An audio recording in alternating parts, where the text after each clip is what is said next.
আলাইহি ওয়াসাল্লামের প্রতি শতকোটি শান্তির ধারা বর্ষিত হোক, যার মাধ্যমে পৃথিবীবাসী শেষবারের মতো অন্ধকার থেকে আলোকিত জগৎ দেখতে পেয়েছে।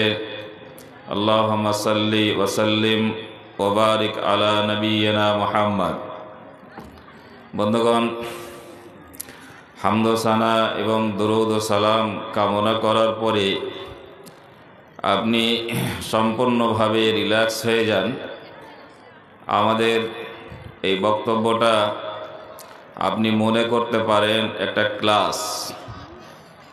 আমি তো কথা বলবই, যেহেতু আমি এখন বক্তা, প্রয়োজন হতে গেলে আপনারাও কথা বলবেন।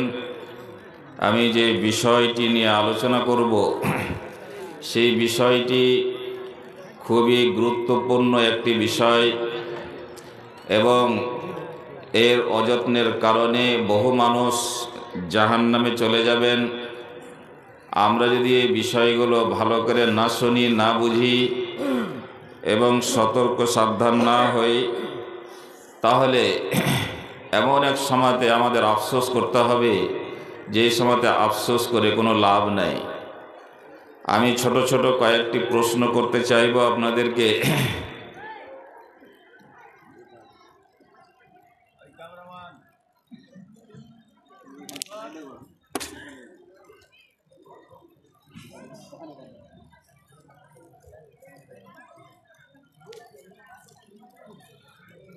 আমি যদি প্রশ্ন করি, আপনাদের মধ্যে কে এমন মানুষ আছেন যে নিজের ভুলের কারণে আপনাকে শারীরিকভাবে মানসিকভাবে খুব কষ্ট হোক, এটা আপনি চাইতে পারবেন? কে আছেন? একটু হাত ছাড়েন। আপনাদের মধ্যে কে এমন আছেন যে এখনই আপনার একটু অসতর্কতার কারণে আপনার হাত ভেঙে যাক, পা ভেঙে যাক, আপনার জীবন চলে যাক, আপনার গলা কাটা পড়ে যাক? এটা কি কেউ চাইতে পারবেন? কেউ চাইতে পারবেন না। আমাদের মধ্যে কে এমন আছে যে নিজেকে গভীর এক জঙ্গলে, যেখানে হিংস্র পশু এবং বিভিন্ন ধরনের জীবজন্তু আছে, যে মিনিটের মধ্যে, মুহূর্তের মধ্যে আপনার উপরে আক্রমণ করে আপনাকে চিবিয়ে চিবিয়ে খেয়ে ফেলবে, এই রকম বন জঙ্গলের মধ্যে আপনি আপনার জীবনের ঝুঁকি নিয়ে সেখানে দাঁড়িয়ে থাকতে পারবেন? আপনার কোনো সন্তানকে, কোনো ছেলেকে, কোনো মেয়েকে সেই জায়গায় একাই ছেড়ে চলে আসতে পারবেন, যেখানে নিশ্চিত রূপে কিছুক্ষণের মধ্যেই কোনো এক জন্তু এসে তাকে চিবিয়ে চিবিয়ে কামড়ে কামড়ে খাবে? এটা পারবেন? পারবেন না। আপনাদের মধ্যে কে এমন আছে যে তার শরীরের মধ্যে খুবই যন্ত্রণাদায়ক, কষ্টদায়ক কোনো জিনিস ঢুকে যাবে আর আপনি সেটাকে সহ্য করবেন? বা আপনার কোনো আপনজনের শরীরে কষ্টদায়ক এই ধরনের কোনো জিনিস দিয়ে কেউ আঘাত করবে আর সে যন্ত্রণায় ছটফট করবে, আর আপনি তার পাশে বসে বসে তাকাবেন, দেখবেন? এটা কি কেউ পারবেন? পারবেন না। তাহলে যেই জিনিসই মানুষকে কষ্ট দেবে সেই জিনিসই আমরা কখনো চাই না। এটাই হচ্ছে মানুষের স্বভাব এবং মানুষের এটাই হচ্ছে আকাঙ্ক্ষা, যেন তাকে কেউ কোনোভাবে ক্ষতিগ্রস্ত না করতে পারে, সে যেন কষ্টের সম্মুখীন না হয়, সে যেন জ্বলে না যায়, সে যেন পুড়ে না যায়, সে যেন মারা না যায়, সে তার যেন হাড়হাড্ডি না ভাঙে, এটাই সবাই চায়। কিন্তু আমরা কি তার পাশাপাশি আর একটা জিনিস লক্ষ্য করেছি, যে আমরা এর চাইতে লক্ষ গুণে বেশি কষ্টের জায়গা, যেটা আল্লাহ জাহান্নাম রূপে তৈরি করে রেখেছেন, সেই জাহান্নামে এর চাইতে লক্ষ গুণে, কোটি গুণে বেশি কষ্টের জিনিস যেখানে আছে, সেখানে কি আমরা কেউ যেতে চাইব? একটু হাতটা চাড়বেন কেউ যদি যেতে চাওয়ার সাহস রাখেন। রাখবেন না ভাই, একটাও লোক হিলবেন না, নড়বেন না, যাবেন না। আপনার জীবনেরও অনেক সময় আপনি অনেক কাজে ব্যবহার করছেন, এটা আপনার জন্যই বক্তব্য হবে, আপনাকে শুনে যেতে হবে, আপনাকে শিখে যেতে হবে।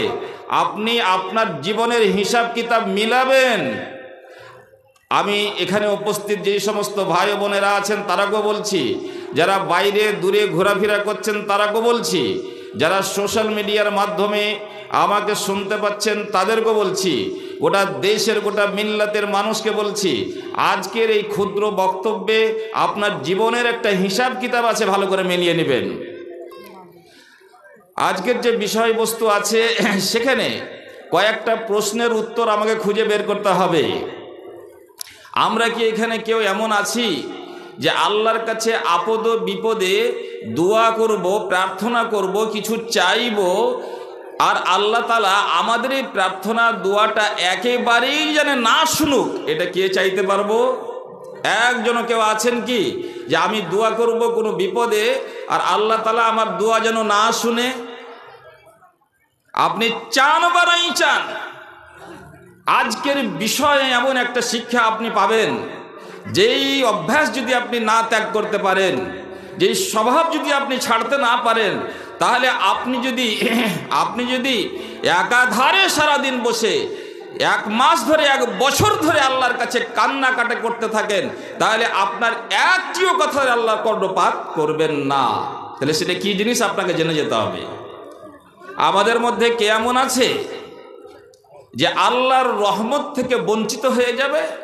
চাই যে আল্লাহর রহমত থেকে আমি বঞ্চিত হয়ে যাই এবং আল্লাহর অসন্তুষ্টি, আল্লাহর রাগ এবং গোসার অধীনে আমি পড়ে যাই, আল্লাহ আমার প্রতি অসন্তুষ্ট হয়ে যাক, আল্লাহ আমার প্রতি রেগে থাকুক, আল্লাহর আমার উপরে দয়া না করুক। এটা কে চাইবে? কেউ তো চাই না আমরা। কিন্তু আমরা চাই বা না চাই, আমরা যদি একটা বদ অভ্যাস যদি নিজের জীবন থেকে বিদায় না করতে পারি, তাহলে সেটাই ঘটবে। আমরা আল্লাহর দয়া থেকে বঞ্চিত থাকব, আল্লাহর রাগ গুসা আমাকে চেপে ধরবে, আবার পরিত্রাণের কোনো উপায় থাকবে না। আমাদের মধ্যে কে এমন আছে যে পারতিপক্ষে যেই সমস্ত কাজগুলিকে নেকি মনে করে করেছে, নামাজ পড়েছে, হজ করেছে, জাকাত দিয়েছে, সিয়াম পালন করেছে, এই ছাড়া আরও বহু ধরনের নেকির কাজ করতে পেরেছে, এবং সেই সমস্ত নেকির মধ্যে একটিও নেকি, একটিও আমল, একটিও ইবাদত তার আল্লাহর কাছে গ্রহণযোগ্য না হোক, এটা কে চায়? কে চায়?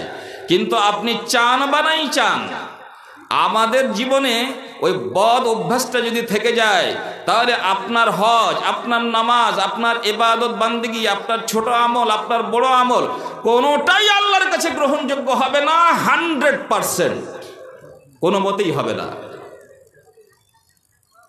তাহলে আমার দোয়া কবুল হবে না, আমার ইবাদত বান্দেগি কবুল হবে না, আমি আল্লাহর দয়া থেকে বঞ্চিত হয়ে যাব, এবং যে আল্লাহর দয়া থেকে বঞ্চিত হবে তার জান্নাতে যাওয়ার কোনো প্রশ্নই উঠে না। সুতরাং তার ঠিকানা হবে জাহান্নাম। 4টা ক্ষতি যদি আমরা একটা স্বভাব না ছাড়ি, এই 4টা ক্ষতি থেকে কোনো শক্তি আমাদেরকে বাঁচাতে পারবে না। এবং দুর্ভাগ্যবশত ওই একটা ব্যাধি আর একটা অসুখ আমাদের সমাজে, আমাদের বাড়িতে, আমাদের জীবনে 90%-এরও বেশি মানুষের জীবনে আছে, কিন্তু কেউ খতিয়ে দেখছি না। সেটা কি? তাহলে আশা করি এতক্ষণ পর্যন্ত আমাদের আজকের বক্তব্যের বিষয় কি হবে অনেকেই বুঝে ফেলেছেন। অন্তত পক্ষে যারা হুঁশিয়ার মানুষ তারা বুঝে ফেলেছেন কি আজকের বক্তব্যের বিষয় হতে পারে। ভাই, কোনো একজন ভাই একটু হাত ছাড়বেন, বুঝতে পেরেছেন কি আজকের বক্তব্যের বিষয় কি হতে পারে? হারাম রুজি। হারাম রুজি, বাংলা ভাষা বুঝতে পারছেন তো? হারাম রুজি। আপনি যে অর্থটা উপার্জন করেছেন, যে রুজিটা সঞ্চয় করেছেন, সেইটা হারাম। এই একটা বদ খাসলত, একটা বদ অভ্যাস আপনাকে 4টা জিনিস থেকে বঞ্চিত করবে, এবং তার শেষ পরিণাম হবে আপনাকে জাহান্নামে থাকতে হবে। তাহলে আমরা কি সেটাকে খুব গুরুত্ব দিয়ে ভেবে দেখব না? হারাম রুজি, হারাম রুজি কি জিনিস?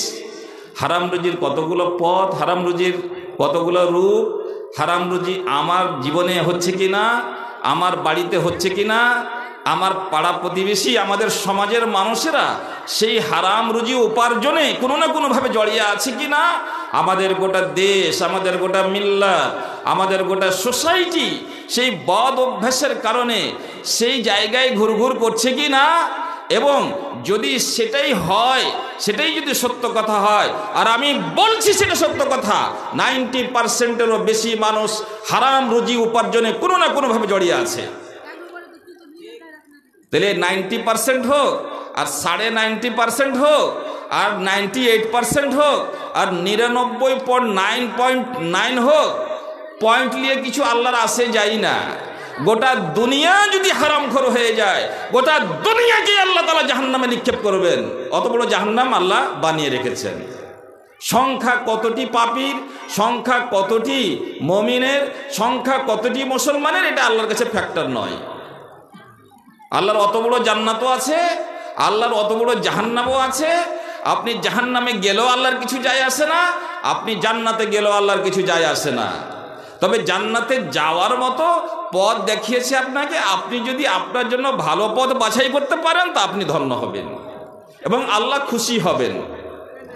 আল্লাহ এটা চায় যে আমার বান্দারা যেন কষ্টে না থাকে। আপনি হাতে ধরে যদি আপনার জন্য কষ্ট কিনতে চান, আপনি হাতে ধরে যদি জান্নাতের পথ ছেড়ে দিতে চান, আপনি হাতে ধরে যদি জাহান্নামকে বাছাই করে নেন, তাহলে আল্লাহ তাআলা তাকে সুযোগ দিয়েছে, যাও তুমি যেখানে যাবে সেখানে যাও। তাহলে আসুন আজকের এই বক্তব্য আমরা একটা হাদিসকে সামনে রেখে সেই হাদিসের মোটামুটি ব্যাখ্যা করতে করতে আমরা একটু একটু করে বুঝে যাব যে হারাম রুজি উপার্জনের সম্বন্ধে আমাদের শরীয়ত, আল্লাহ এবং তার রসুল কি দিক নির্দেশনা আমাদেরকে দান করেছেন এবং তার ভয়াবহতাটা কতটা, সেটা আমরা বুঝতে এবং আঁচ করতে পারবো।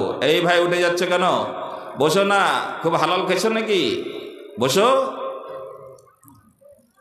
সহি মুসলিমের মধ্যে একটি হাদিস এসেছে, আলেম ওলামাদের কাছে খুবই সুপরিচিত হাদিস।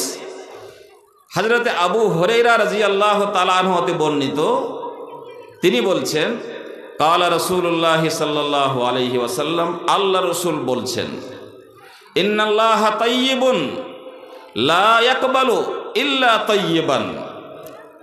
আল্লাহ তাআলা পবিত্র এবং পবিত্র কোনো জিনিস যতক্ষণ না হবে অতক্ষণ পর্যন্ত আল্লাহ রাব্বুল আলামিন তাকে গ্রহণ করবেন না। আবার রিপিট করছি, আল্লাহ তাআলা পবিত্র এবং যেহেতু তিনি পবিত্র, তিনি কোনো জিনিসকে অতক্ষণ পর্যন্ত গ্রহণ করবেন না যতক্ষণ সেই জিনিসটা পবিত্র না হবে। এবারে সেই জিনিসটা মানুষের কথাও হতে পারে, মানুষের কর্ম হতে পারে, কোনো আমল হতে পারে, মানুষের কোনো চিন্তাধারা, কোনো বিশ্বাসও হতে পারে, কিছুই হতে পারে। আল্লাহর নামে যেই জিনিসটা উৎসর্গ হবে, আল্লাহর জন্য যেই কাজটাই করা হবে, আল্লাহকে সন্তুষ্ট করবে এরকম ভেবে চিনতে বা ইবাদত বান্দিগি মনে করে কোনোই কাজ আপনি করবেন, সেটা ততক্ষণ আল্লাহ রাব্বুল আলামিন গ্রহণ করবেন না যতক্ষণ না সে পবিত্র হোক। এবার আল্লাহকে আমাদের তো চিনাই হয়নি ভালো করে। আল্লাহ পবিত্র তার মানে কি? আল্লাহ পবিত্র তার মানেই বা কি? আল্লাহ পবিত্র কি থেকে পবিত্র? আন কুল্লিন নাকাইস, যত রকমের দোষ ত্রুটি হতে পারে, যত রকমের অভাব অনটন হতে পারে, যত রকমের অশোভনীয় কিছু হতে পারে, সমস্ত ত্রুটি বিচ্যুতি থেকে আল্লাহ রাব্বুল আলামিন পবিত্র। ওয়া গানিয়ুন আন কুল্লিল ইহতিয়াজাত, এবং আল্লাহ রাব্বুল আলামিন সমস্ত প্রয়োজন থেকে ঊর্ধ্বে। আল্লাহর কোনো জিনিসের কোনো প্রয়োজন নাই, আল্লাহর কোনো জিনিসের কোনো প্রয়োজন নাই। আর আমরা যারা বান্দা বা আল্লাহ ছাড়া যেই কোনো মাখলুক পায়ে পায়ে হাড়ে হাড়ে অন্যের মোহতাজ, অন্যের সহযোগিতা ছাড়া সে চলতে পারে না, আল্লাহর সহযোগিতা ছাড়া চলতে পারে না। আল্লাহই একমাত্র এমন অস্তিত্ব যার কোনো জিনিসের প্রয়োজন নাই, যেটা না হলে আল্লাহ আটকে যাবে। আল্লাহ স্বয়ং সম্পূর্ণ আস-সামাদুল ফরদ আল্লাযী লাহু মাকালিদুস সামাওয়াতি ওয়াল আরদ। আগে আল্লাহকে একটু চিনেন। আল্লাহ হচ্ছেন স্বয়ং সম্পূর্ণ, যিনি কাউরির মুখাপেক্ষী নন এবং তিনি একাই সব কিছু, তার হাতে জমিন এবং আকাশ, জমিন এবং আসমানের সমস্ত চাবিকাঠি তারই হাতে আছে, তারই হাতে আছে। ওয়ালাহু মুলকুস সামাওয়াতি ওয়াল আরদ, এবং আল্লাহরই জন্য আকাশসমূহ এবং মাটির সপ্তখণ্ড, মাটির ভিতরে ওপরে বাইরে যত যা কিছু আছে সব কিছুরই প্রকৃত মালিক হচ্ছেন আল্লাহ, যার বিনা অনুমতিতে পৃথিবীর একটা খড়, একটা গাছের পাতাও নড়চড় করতে পারে না, এমন আল্লাহর কথা এখানে আলোচনা হচ্ছে। তিনি হচ্ছেন পাক পবিত্র, আল্লাহ তাআলার কোনো জিনিসের প্রয়োজন নাই। এখানে একটু কথা একটু ব্যাখ্যা করি, কারণ আমার অনেক সাধারণ ভাই হয়তো বুঝতে পারে না, এই কথাগুলো অনেকবার শুনে কিন্তু বুঝতে পারে না। আল্লাহর কোনো জিনিসের কাউরির কাছে কোনো প্রয়োজন হয় না। আর মানুষের অবস্থাটা একটু দেখেলেন, মানুষ রাজা হোক, মহারাজা হোক, সম্রাট হোক, ওর ক্ষমতা নাই যে কোনো একটা কাজ সে নিজস্ব শক্তি দিয়ে স্বাধীনভাবে করতে পারবে, যতই বড় মহারাজা হয়ে যাক। ওর মুরাদ নাই যে এক গিলাস পানি সে নিজের সম্পূর্ণ শক্তি এবং ইচ্ছা নিয়ে স্বাধীনভাবে সে এক গিলাস পানি পান করতে পারবে। এক গিলাস পানি যদি তাকে পান করতে হয় তো দরকার হলো কার? গিলাসের। গিলাসটা কে বানিয়েছে? ফ্যাক্টরিতে। ফ্যাক্টরিতে কতজন কর্মচারী কাজ করছিল? 10 জন, 20 জন, 100 জন লোক কাজ করেছে। ফ্যাক্টরিতে তৈরি হওয়ার পরে ডিস্ট্রিবিউটারের কাছে এসেছে, ডিস্ট্রিবিউটার তখন রিটেল কোনো দোকানদারের কাছে পাঠিয়েছে, সেইখান থেকে মানে সরবরাহ করা হয়েছে 2টি, 5টি, 10টি গিলাস রাজা মহাশয়ের মহলে। তারপরে সেই গিলাসে সে পানি পান করছে। পানিটা যেখান থেকে তোলা হয়েছে সেটা নিশ্চয়ই কোনো শ্যালো নাহি, কোনো কল নাহি, কোনো টিউবওয়েল নাহি, কোনো ব্যবস্থা যেটাও তার নয়। পানিটা যে জায়গা থেকে বেরিয়ে এসেছে সেই জমিনের ভিতরে নিহিত পানিটাও তার জমিন নয়, আল্লাহর জমিন। আমি কি বুঝাতে পারছি? যে একজন রাজার কথা আম মানুষের কথা নয়। একজন রাজা মহারাজা এক গিলাস পানি খাবে, সে প্রত্যেকটা মুহূর্তে অন্যের মুখাপেক্ষী। অন্যরা যদি সাহায্য না করে তাহলে এক গ্লাস পানি সে পান করতে সক্ষম নয়। সে যে বিছানায় শুয়ে আছে সেই বিছানাটাও তার নিজস্ব ক্ষমতা, শক্তি এবং স্বাধীনভাবে বিছানাটাও তার নয়। বিছানাটার বেডশিট যেটা, সেটা কোনো কাপড়ের ফ্যাক্টরিতে তৈরি হয়েছে, সেখানে 10-20 কাজ করেছে, তারপরে কত প্রসেসিংয়ের পরে সেই চাদরটা তার কাছে এসেছে এবং সেই চাদরটা তাকে কেউ বিছিয়ে দিয়েছে, তারপরে সে ঘুমাচ্ছে। সে গেঞ্জিটা যে পরে আছে, গেঞ্জিটা তুমি রাজা মহারাজা তুমি নিজে নিজে গেঞ্জিটা বোনাতে পারলে না? গেঞ্জিটাও কেউ তৈরি করেছে, তৈরি করে প্যাকিং করেছে, তারপরে তার বাড়ি পর্যন্ত পৌঁছানো হয়েছে, টাকা পয়সা দিয়ে কিনতে হয়েছে, তারপরে সে একটা গেঞ্জি পরতে পারছে। তাহলে বুঝাতে পারছি কি? আমরা যারা মানুষ, সাধারণ মানুষ, মানুষের কথা বাদ দিয়ে বড়দের কথা বললাম, রাজা মহারাজাও একটা রুটি পর্যন্ত নিজের ইচ্ছায় স্বাধীনভাবে ইচ্ছা হয়েছে রুটি খাবো, আদেশ করে দিলে হঠাৎ করে রুটি এসে হাজির হয়ে গেল, এটা হয় না। রুটিটাও কেউ করে দেয়, তখনই সে খেতে পায়।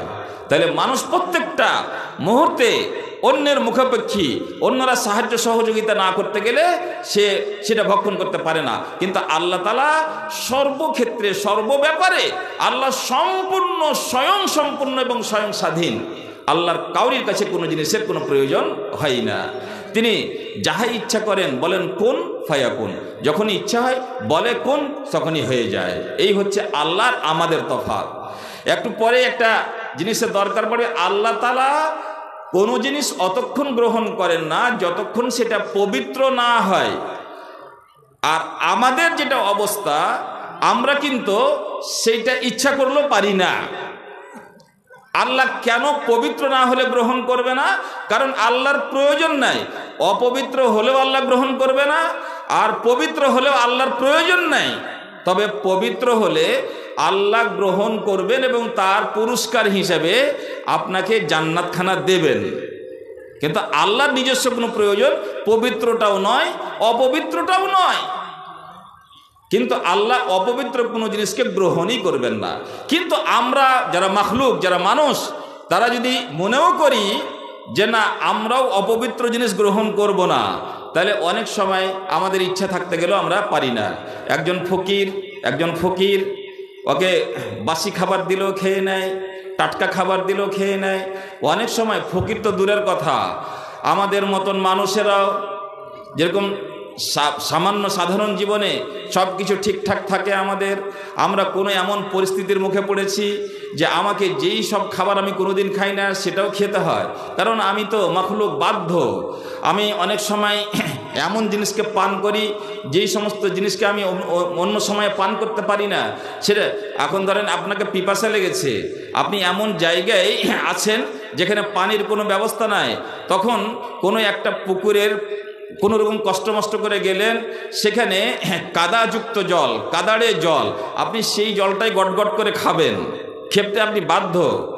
এমনকি কোনো সময়তে এমন হয়েছে যে আপনি 3 দিন 4 দিন থেকে ক্ষুধার্ত অবস্থায়, প্রাণ যাই অবস্থা, এইরকম অবস্থাতে শুধুমাত্র খাবারের জন্য কুকুর শুকুরেরই মাংস আছে, আপনি বাধ্য সেই সময়তে কুকুরের শুকুরের মাংস খেতে। এমনি সময়তে আপনি হয়তো সেটা খাবেন না, বা শরীয়ত সেটাকে হারাম করে রেখেছে। মানুষের ওই কেরদানি চলে না, মানুষ এটা বলতে পারে না যে আমি পবিত্র না হলেই খাবো না, আমি এটা না হলেই চলবে না। মানুষের পরিস্থিতি অনুযায়ী সময় সময় বহু জিনিস তার ইচ্ছার বিরুদ্ধে করতে হয়, এবং শরীয়ত অনেক জায়গাতে সেই পরিস্থিতি অনুযায়ী তার যতটা প্রয়োজন অনেক হারাম জিনিসকে হালালও করে দেয়। তাহলে আল্লাহর যেহেতু প্রয়োজন নাই, এজন্য আল্লাহ তাআলা অতক্ষণ পর্যন্ত কোনো জিনিস কবুল করবেন না যতক্ষণ পর্যন্ত সেটা পবিত্র না হবে। ইন্নাল্লাহা তাইয়্যিবুন লা ইয়াকবালু ইল্লা তাইয়্যিবান সুম্মা যাকারা রাজুলা ইউতিলুস সাফার। তারপরে আল্লাহ নবী একটা উদাহরণ দিচ্ছেন, একটা মানুষের কথা জিকির করছেন। ইউতিলুস সাফারা আশআসা আকবার, তার মানে দীর্ঘ সময় ধরে সফরে থাকার কারণে তার আলুথালু কেশ, তার চুলগুলি এলোমেলো হয়ে গেছে, তার কাপড় চোপড়ের ঠাঁই ঠিকানা নেই। তারপরে আকবর, তার শরীরে ধুলো মাটি লেগে আছে, সফরে চলার কারণে 4 দিন 5 দিন 10 দিন থেকে সফরে আছে, হয়তো ঠিকমতো গোসল করতে পারি না, ঠিকমতো শরীরে যত্ন নিতে পারে না, শরীরে ময়লা মাটি জমে গেছে। ইয়ামুদ্দু ইয়াদাইহি ইলাস সামাই, তারপরে হাত দুখানা আল্লাহর দিকে উত্তোলন করেছে আর বলছে ইয়া রব ইয়া রব, আল্লাহকে ডাক দিচ্ছে, মানে আল্লাহর কাছে সাহায্য কামনা করছে, বলছে ইয়া রব আমার সাহায্য করো, আমার সহযোগিতা করো। ওয়া মাতআমুহু হারামুন, কিন্তু তার অবস্থা হচ্ছে যে তার খাবারটা হারাম। ওয়া মাশরাবুহু হারামুন, তার পান করা জিনিসটা হারাম, পানীয় যে জীবনে ব্যবহার করেছে সেইটা হারাম ছিল। ওয়ামালবাসুহু হারামুন, তার গায়ে যে কাপড় চোপড় আছে সেটা হারাম আছে। ওয়াগুযিয়া বিল হারামে, আর এই সফরের আগে যখন বাড়ি থেকে বেরিয়েছিল তখন তার শরীরের ভিতরে হারামের গেজা আছে। ফাআন্না ইউস্তাজাবু লাহু, তাহলে তার দোয়াটা আল্লাহ কি করে গ্রহণ করে? তার মানে এখানে একটা মানুষের যে অবস্থা, সেই সফরের অবস্থাতে অসহায় অবস্থা, সেটা এক দোয়া কবুল হওয়ার মতন পরিস্থিতি।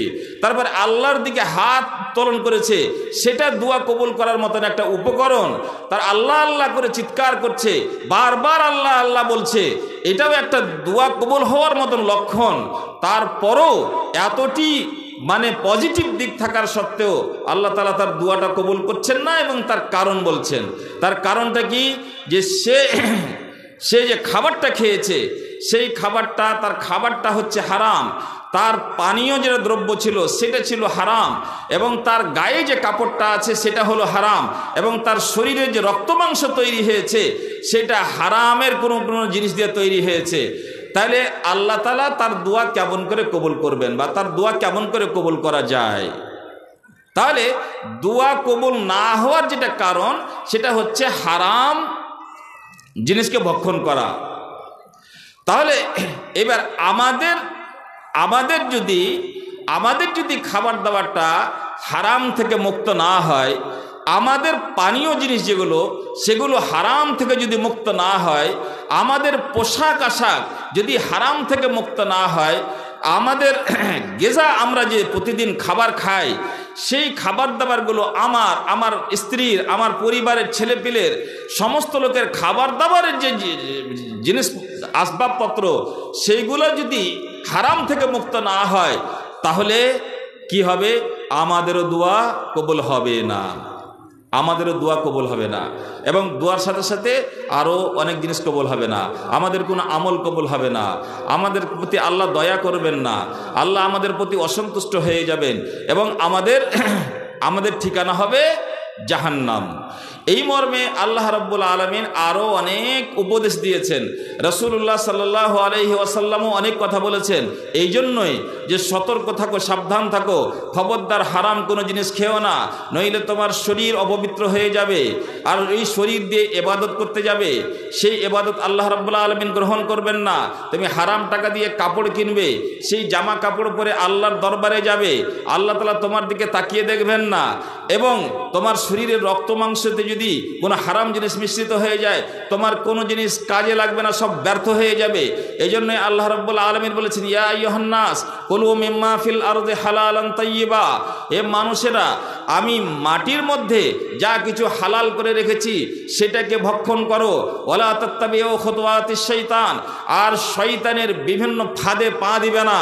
শয়তান বিভিন্ন হারাম জিনিসকে খুব সুন্দর যুক্তি দিয়ে মানুষের মস্তিষ্কে মানে হালাল হওয়ার মতন একটা ধারণা তৈরি করে দিয়েছে। আল্লাহ বলছেন যে শয়তানের ফাঁদে পা দিও না, ইন্নাহু লাকুম আদুউম মুবিন, সে তোমার চরম শত্রু এবং প্রকাশ্য শত্রু। খবরদার শয়তানের পা দিও না। হারাম ওটা কি মনে করো? যেটা শরীয়ত হারাম করে রেখেছে, যেটা আল্লাহ হারাম করে রেখেছে এবং রাসূলুল্লাহ সাল্লাল্লাহু আলাইহি ওয়াসাল্লাম হারাম করে রেখেছে, সেটাই হচ্ছে হারাম। হালাল সেটা যেটা শরীয়তের দৃষ্টিতে হালাল, সেটাকে হালাল মনে করো।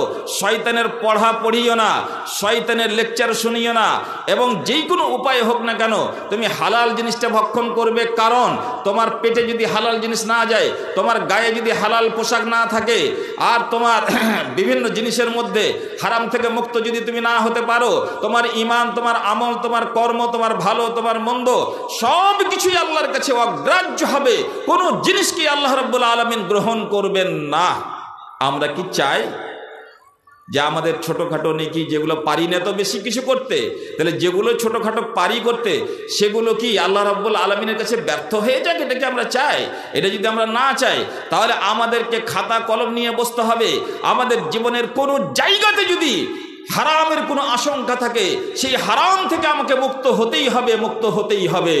শুনুন, প্রিয় নবী জনাবে মুহাম্মদুর রাসূলুল্লাহ সাল্লাল্লাহু আলাইহি ওয়াসাল্লাম খুব স্পষ্ট করে বলেছেন, লা ইয়াদখুলুল জান্নাতা জাসাদুন গুযিয়া বিল হারামে, ওই শরীর, ওই দেহ কোনোদিন জান্নাতে যেতে পারে না যেই শরীর গঠিত হয়েছে হারামের কোনো জিনিস দিয়ে।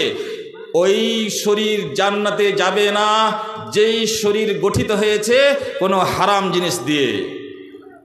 অন্য এক রিওয়ায়াতে অন্য শব্দ এসেছে, ওয়াকুল্লু লাহমিন নাবাতা মিন সুহতিন ফান্নারু আউলা বিহি, প্রত্যেক সেই মাংস যেই মাংসটা হারাম জিনিস দিয়ে তৈরি হয়েছে, লালিত পালিত এবং গঠিত হয়েছে, তার জন্য জাহান্নামই বেশি উপযুক্ত জায়গা।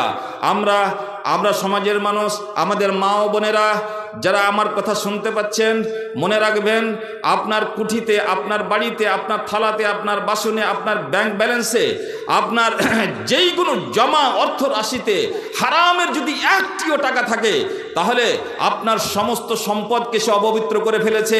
আপনার জানতে অজান্তে সেই জিনিস ভক্ষণ করে বা সেই জিনিসের বিনিময়ে কোনো পোশাক আশাক ক্রয় করে যদি আপনি মসজিদে গিয়ে উপস্থিত হয়ে যান, কোনো নেকির কাজ করেন, আল্লাহ রাব্বুল আলামিন সেটাকে গ্রহণ করবে না, গ্রহণ করবে না। আমরা ছোটকালে ফেকা মোহাম্মদিয়া পড়েছিলাম, তার একটা লাইন ছোট করে মনে আছে আমাদের, नमाज पढ़ने के लिए जाओगे तो 3 बातें याद रखना पड़ेगा। पर नमाज की शर्तें जगह का पाक होना और कपड़े का पाक होना और बदन का पाक होना। ফেকা মোহাম্মদিয়াতে ছোটকালে পড়েছিলাম। আপনি যদি নামাজ পড়তে যাবেন তাহলে 3টা শর্ত, 3টা শর্তের মধ্যে কি, যে আপনার শরীরটা পবিত্র হতে হবে, আর আপনার পোশাকটা পবিত্র হতে হবে, আর আপনি যেই জায়গায় নামাজ পড়বেন সেই জায়গাটা পবিত্র হতে হবে। ওখানে অবশ্য বাহ্যিক দিকটা বোঝানো হয়েছে, আপনার জামা কাপড়ে যেন কোনো পেচ্ছাপ পায়খানা না লেগে থাকে, আপনার শরীরে যেন কোনো পেচ্ছাপ পায়খানা না লেগে থাকে, বা আপনি অজুর অবস্থায় থাকেন, আপনার যে জায়গাটা আছে সেখানে যেন পেচ্ছাপ পায়খানা না থাকে। এটাকে এই হাদিসের নিরিখে আরও যদি গভীরভাবে তার ব্যাখ্যা করা হয়, তাহলে পবিত্রতার দুটা দিক আছে।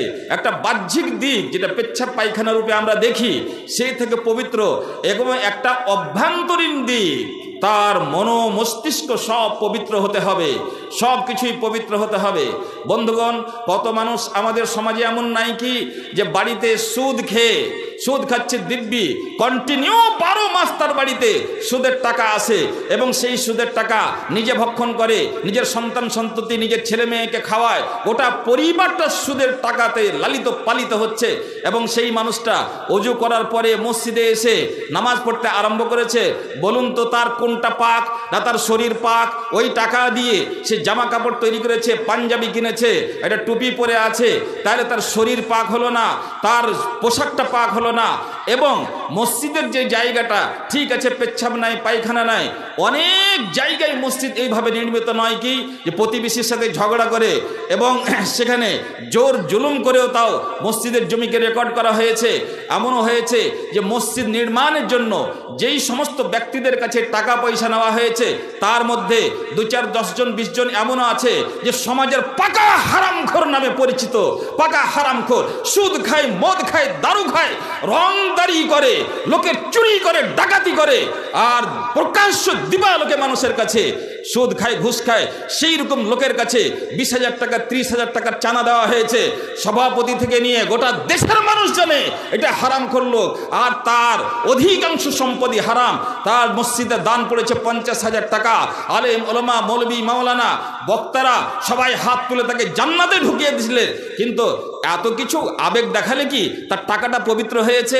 যেটা জানা নাই, যেটা খামাখা সন্দেহ করতে নাই, সেটা ঠিক আছে। একটা সাধারণ মানুষ তার টাকা মসজিদে দান করেছে, আমি জানি না হালাল কি হারাম, ঠিক আছে, ওর পিছে পড়তে হবে না, সেই টাকাটা নেওয়া যাবে। কিন্তু কিছু মানুষ এমন আছেন যার অর্থ উপার্জন, তার জীবন জীবিকা মানুষের কাছে এত স্পষ্ট যে তার দূর দূর পর্যন্ত হালালের কোনো সম্পর্ক নাই। এমন লোকের টাকা নিয়ে মসজিদ নির্মাণ হয়নি কি?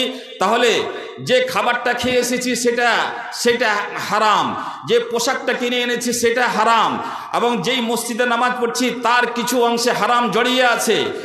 10 লক্ষ টাকা যদি মসজিদে খরচ হয়ে থাকে, তাহলে 5 লক্ষ টাকাও যদি ওই রকম প্রকাশ্য হারামখোরদের টাকা থেকে থাকে, তাহলে মসজিদে এখন পর্যন্ত পবিত্র হতে পারেনি। আমরা আবেগ দিয়ে কিছু করতে পারবো না, আমরা জবরদস্তি আল্লাহ রাব্বুল আলামিনকে কোনো জিনিস কবুল করিয়ে নিতে পারবো না। আল্লাহর নবী ঘোষণা করেছেন, আর ইন্নাল্লাহা তাইয়্যিবুন, আল্লাহ পুত এবং পবিত্র, আল্লাহর কোনো জিনিসের প্রয়োজন নাই। আল্লাহ তাআলা ততক্ষণই কোনো জিনিস আমাদের কাছ থেকে গ্রহণ করবেন যতক্ষণ পর্যন্ত সে পবিত্র হবে, অর্থাৎ সে হারাম না হবে। আবেগ দিয়ে সব কিছু করলে হয় না। আমি যখন ব্যবসা করতে গেলাম, আমি যখন বাণিজ্য করতে গেলাম, আমি যখন শিক্ষকতা করতে গেলাম, আমি যখন আরও কোনো কাজে বের হলাম অর্থ উপার্জনের লক্ষ্যে, আমি মোটেই এই ম্যাটারটাকে ম্যাটার মনে করলাম না যে তার পদ্ধতিটা উপযুক্ত হচ্ছে না, উপযুক্ত হয় না, এতে হারাম না হালাল, এটা শরীয়ত সম্মত কি না, না শরীয়ত বিরোধী কোনো নিয়ম, শরীয়ত বিরোধী হোক আর শরীয়ত সম্মত হোক, আমার লাভের জিনিস হলেই হলো। এইরকম করে আমরা চরমভাবে শরীয়তকে পাশে রেখে দিয়ে শুধু আমার স্বার্থ সিদ্ধির করার জন্য যেই কোনো উপায় হোক আমরা অর্থ উপার্জন করে নিয়ে বাড়ি ফিরি। এটা কি চরম সত্য সমাজের বাস্তব নয়? যদি এটা বাস্তব হয়, তাহলে এক মসজিদের নামাজি যদি 200 জন হয়, তার মধ্যে যদি 150 জনই হারামখোর হয়, তাহলে 150 জনেরই নামাজ আল্লাহ রাব্বুল আলামিন 150 বছর ধরে ইবাদত বান্দেগি করতে গেলে একদিনের ইবাদত বান্দেগি আল্লাহ কবুল করবেন না। আমরা কি চাই সেটা? আজ আমাদের সংসার, আমাদের জীবনের অবস্থা কি হয়ে পড়েছে আমরা কি লক্ষ্য করছি না? কোনটা হালাল, কোনটা হারাম, হালাল হারামের কোনো টেনশনই আমাদের জীবনে নাই, টেনশনই নাই। আলেম ওলামার বক্তব্য, আলেম ওলামার খুতবা, আলেম ওলামাদের লেখনি, যত রকমের অজ নসিহত হচ্ছে, সেই দিকে কর্ণপাত করছি না। আমার যেটা গতি, সেই গতিতে আমি জীবনযাপন করছি। বন্ধুগণ, তাইলে আমাদের যদি খাওয়া পরা এবং অর্থ উপার্জনের মাধ্যমে আমরা যদি হালাল জায়গায় দাঁড়িয়ে না থাকতে পারি, তো সব থেকে বড় বাধা হচ্ছে যে আমাদের কোনো জিনিস আল্লাহর কাছে কবুল হবে না। এবং আমরা যারা অধিকাংশরা, আমাদের যেটা সংখ্যাগরিষ্ঠতা, সেই দলের মানুষেরা নিজে তো এই অপরাধটা করি আমাদের ছেলেপিলেদের, আমাদের সন্তান সন্ততিদের উপরে কি জুলুম করি। তারাকে পবিত্র এক রাজপথে নামাতে পারি না, পবিত্রতার ছত্র ছায়ায় তারাকে মানুষ করতে পারি না। আমি সুদখোর, আমি ঘুষখোর, ঘুষের টাকা পকেটে ভরে নিয়ে চলে এসেছি। সকালে ছেলে কিংবা মেয়ে বলছে, আব্বাজি মাওলানা সাহেব বলেছে তোমার কায়দা শেষ হয়ে গেছে, এখন সিফারা লাগবে। সিফারা লাগবে রে বেটা, সিফারার জন্য টাকা বাহির করে দিয়ে দিলে। কোন টাকা? সুদের হারাম টাকা। রাত্রে ঘুষ খেয়ে এসেছে সে হারাম টাকা দিয়ে বেটাকে সিফারা কেনার জন্য টাকা দিচ্ছে। আর একটা 2 বছরকার মেয়ে বলছে, আব্বাজি আবার সিফারা খতম হয়ে গেছে, এখন আমাকে কোরআন কিনতে বলেছে মুলি সাহেব। হ্যাঁ রে বেটা, কোরআন কিনতে বলেছে, লে লে লে লে লে এই 200-300 টাকাটা লে। কয় টাকা লাগবে? মুলি সাহেবকে বলিস, মুলি সাহেব যেন এনে দেয়। ওই রাত্রের ঘুষ খাওয়া টাকাটা, সুদের টাকাটা, হালাল হারাম মিশ্রিত টাকাটা বের করে দিয়ে দিল নিজের বেটাকে এবং বেটিতে। কি কিনতে? আম্মা পাড়াটাও কোরআন, আর যেটা কোরআন নামে কোরআন হলো সেটাও কোরআন। আহা, আমার কচি এক সন্তানের হাতে আমি হালাল 2টা পয়সা দিয়ে তাকে একটা কোরআন কিনে দিতে পারলো না। কপাল পোড়া মানুষ তুমি। তুমি কি করেছো নিজের জীবনে? নিজকে বহুত বড় খলিফা মনে করো তুমি, নিজকে বহুত বড় হিরো মনে করো তুমি, খুব যোগ্য মানুষ মনে করো তুমি, নিজকে খুব সফল মনে করো। আরে তুমি কুকুর শিগাল থেকে খারাপ যে নিজের বেটির হাতে, নিজের বেটার হাতে হালাল টাকা দিয়ে এখানটা 15 টাকার সিফারা কিনে দিতে পারলো না। ডুবে মরো তুমি, ডুবে মরো। আর আশা করছো যে তোমার সন্তানেরা আদর্শবান হবে, আশা করছো তোমার বেটি আদর্শবান হবে? কুকুর শ্রীগালের পেট থেকে, কুকুর শ্রীগালের বাড়িতে, কুকুর শ্রীগালের মতন হালাল হারাম নির্বিশেষে আল্লাহ থেকে উদাসীন হয়ে যারা জীবন যাপন করে, তার পুরো নসলটাই তো কুকুর শিয়াল হবে। এটাই তো হচ্ছে বাস্তব। এই জন্যই বোধহয় আমরা হালাল হারামের দিকে ভ্রুক্ষেপ না করে, মানে জানতে অজান্তে এত জড়িয়ে গেছি যে আমরাও মানুষত্ব হারিয়ে দিয়েছি। আর আমাদের কোখে, আমাদের বাড়িতে যেই সমস্ত সন্তান আজ লালিত পালিত হয়ে বড় হয়ে কালকের অভিভাবক হচ্ছে, রাস্তা পথে বিজনেসের মালিক হচ্ছে, দোকানদার হচ্ছে, তারা সবাই তলে তলে কখন অমানুষ হয়ে গেছে। এই জন্য হারাম খোরের এক দল রাস্তাঘাটে ঘুরে বেড়ায়, কাউকে মানুষ মনে হয় না, মানুষ খুঁজে পাই না। এই জন্য খুঁজে পাই না যে আমি হারামখোর, আমার সবটি ছেলে ফেলে হারামের রুজিতে বড় হয়েছে, লালিত পালিত হয়েছে। রাস্তাঘাটে আপনি দেখতে পাবেন কোথা থেকে ভালো মানুষ, ভালো মানুষ কোথা থেকে দেখতে পাবেন? কথা বোধহয় কড়া লাগছে, কথা বোধহয় খারাপ লাগছে। 90% যদি কড়া হয় তো একটু কমিয়ে এলেন, 80% আরও কমিয়ে এলেন, 70% এটিতে আসে। তো 70% মানুষ যদি হারামখোর হয় তো রাস্তাঘাটে আপনি মানুষ কেমন করে দেখতে পাবেন?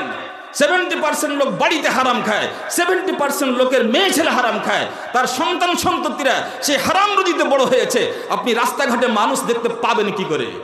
মনে হয় না? রাস্তায় মনে হচ্ছে কেউ মানুষ লয়, দোকানে মনে হচ্ছে কেউ মানুষ লয়, ঈদগাহে মনে হচ্ছে কেউ মানুষ লয়, মসজিদে গিয়ে মাঝে মাঝে মনে হয় এখানে মানুষ আসে কি না বোঝা যায় না।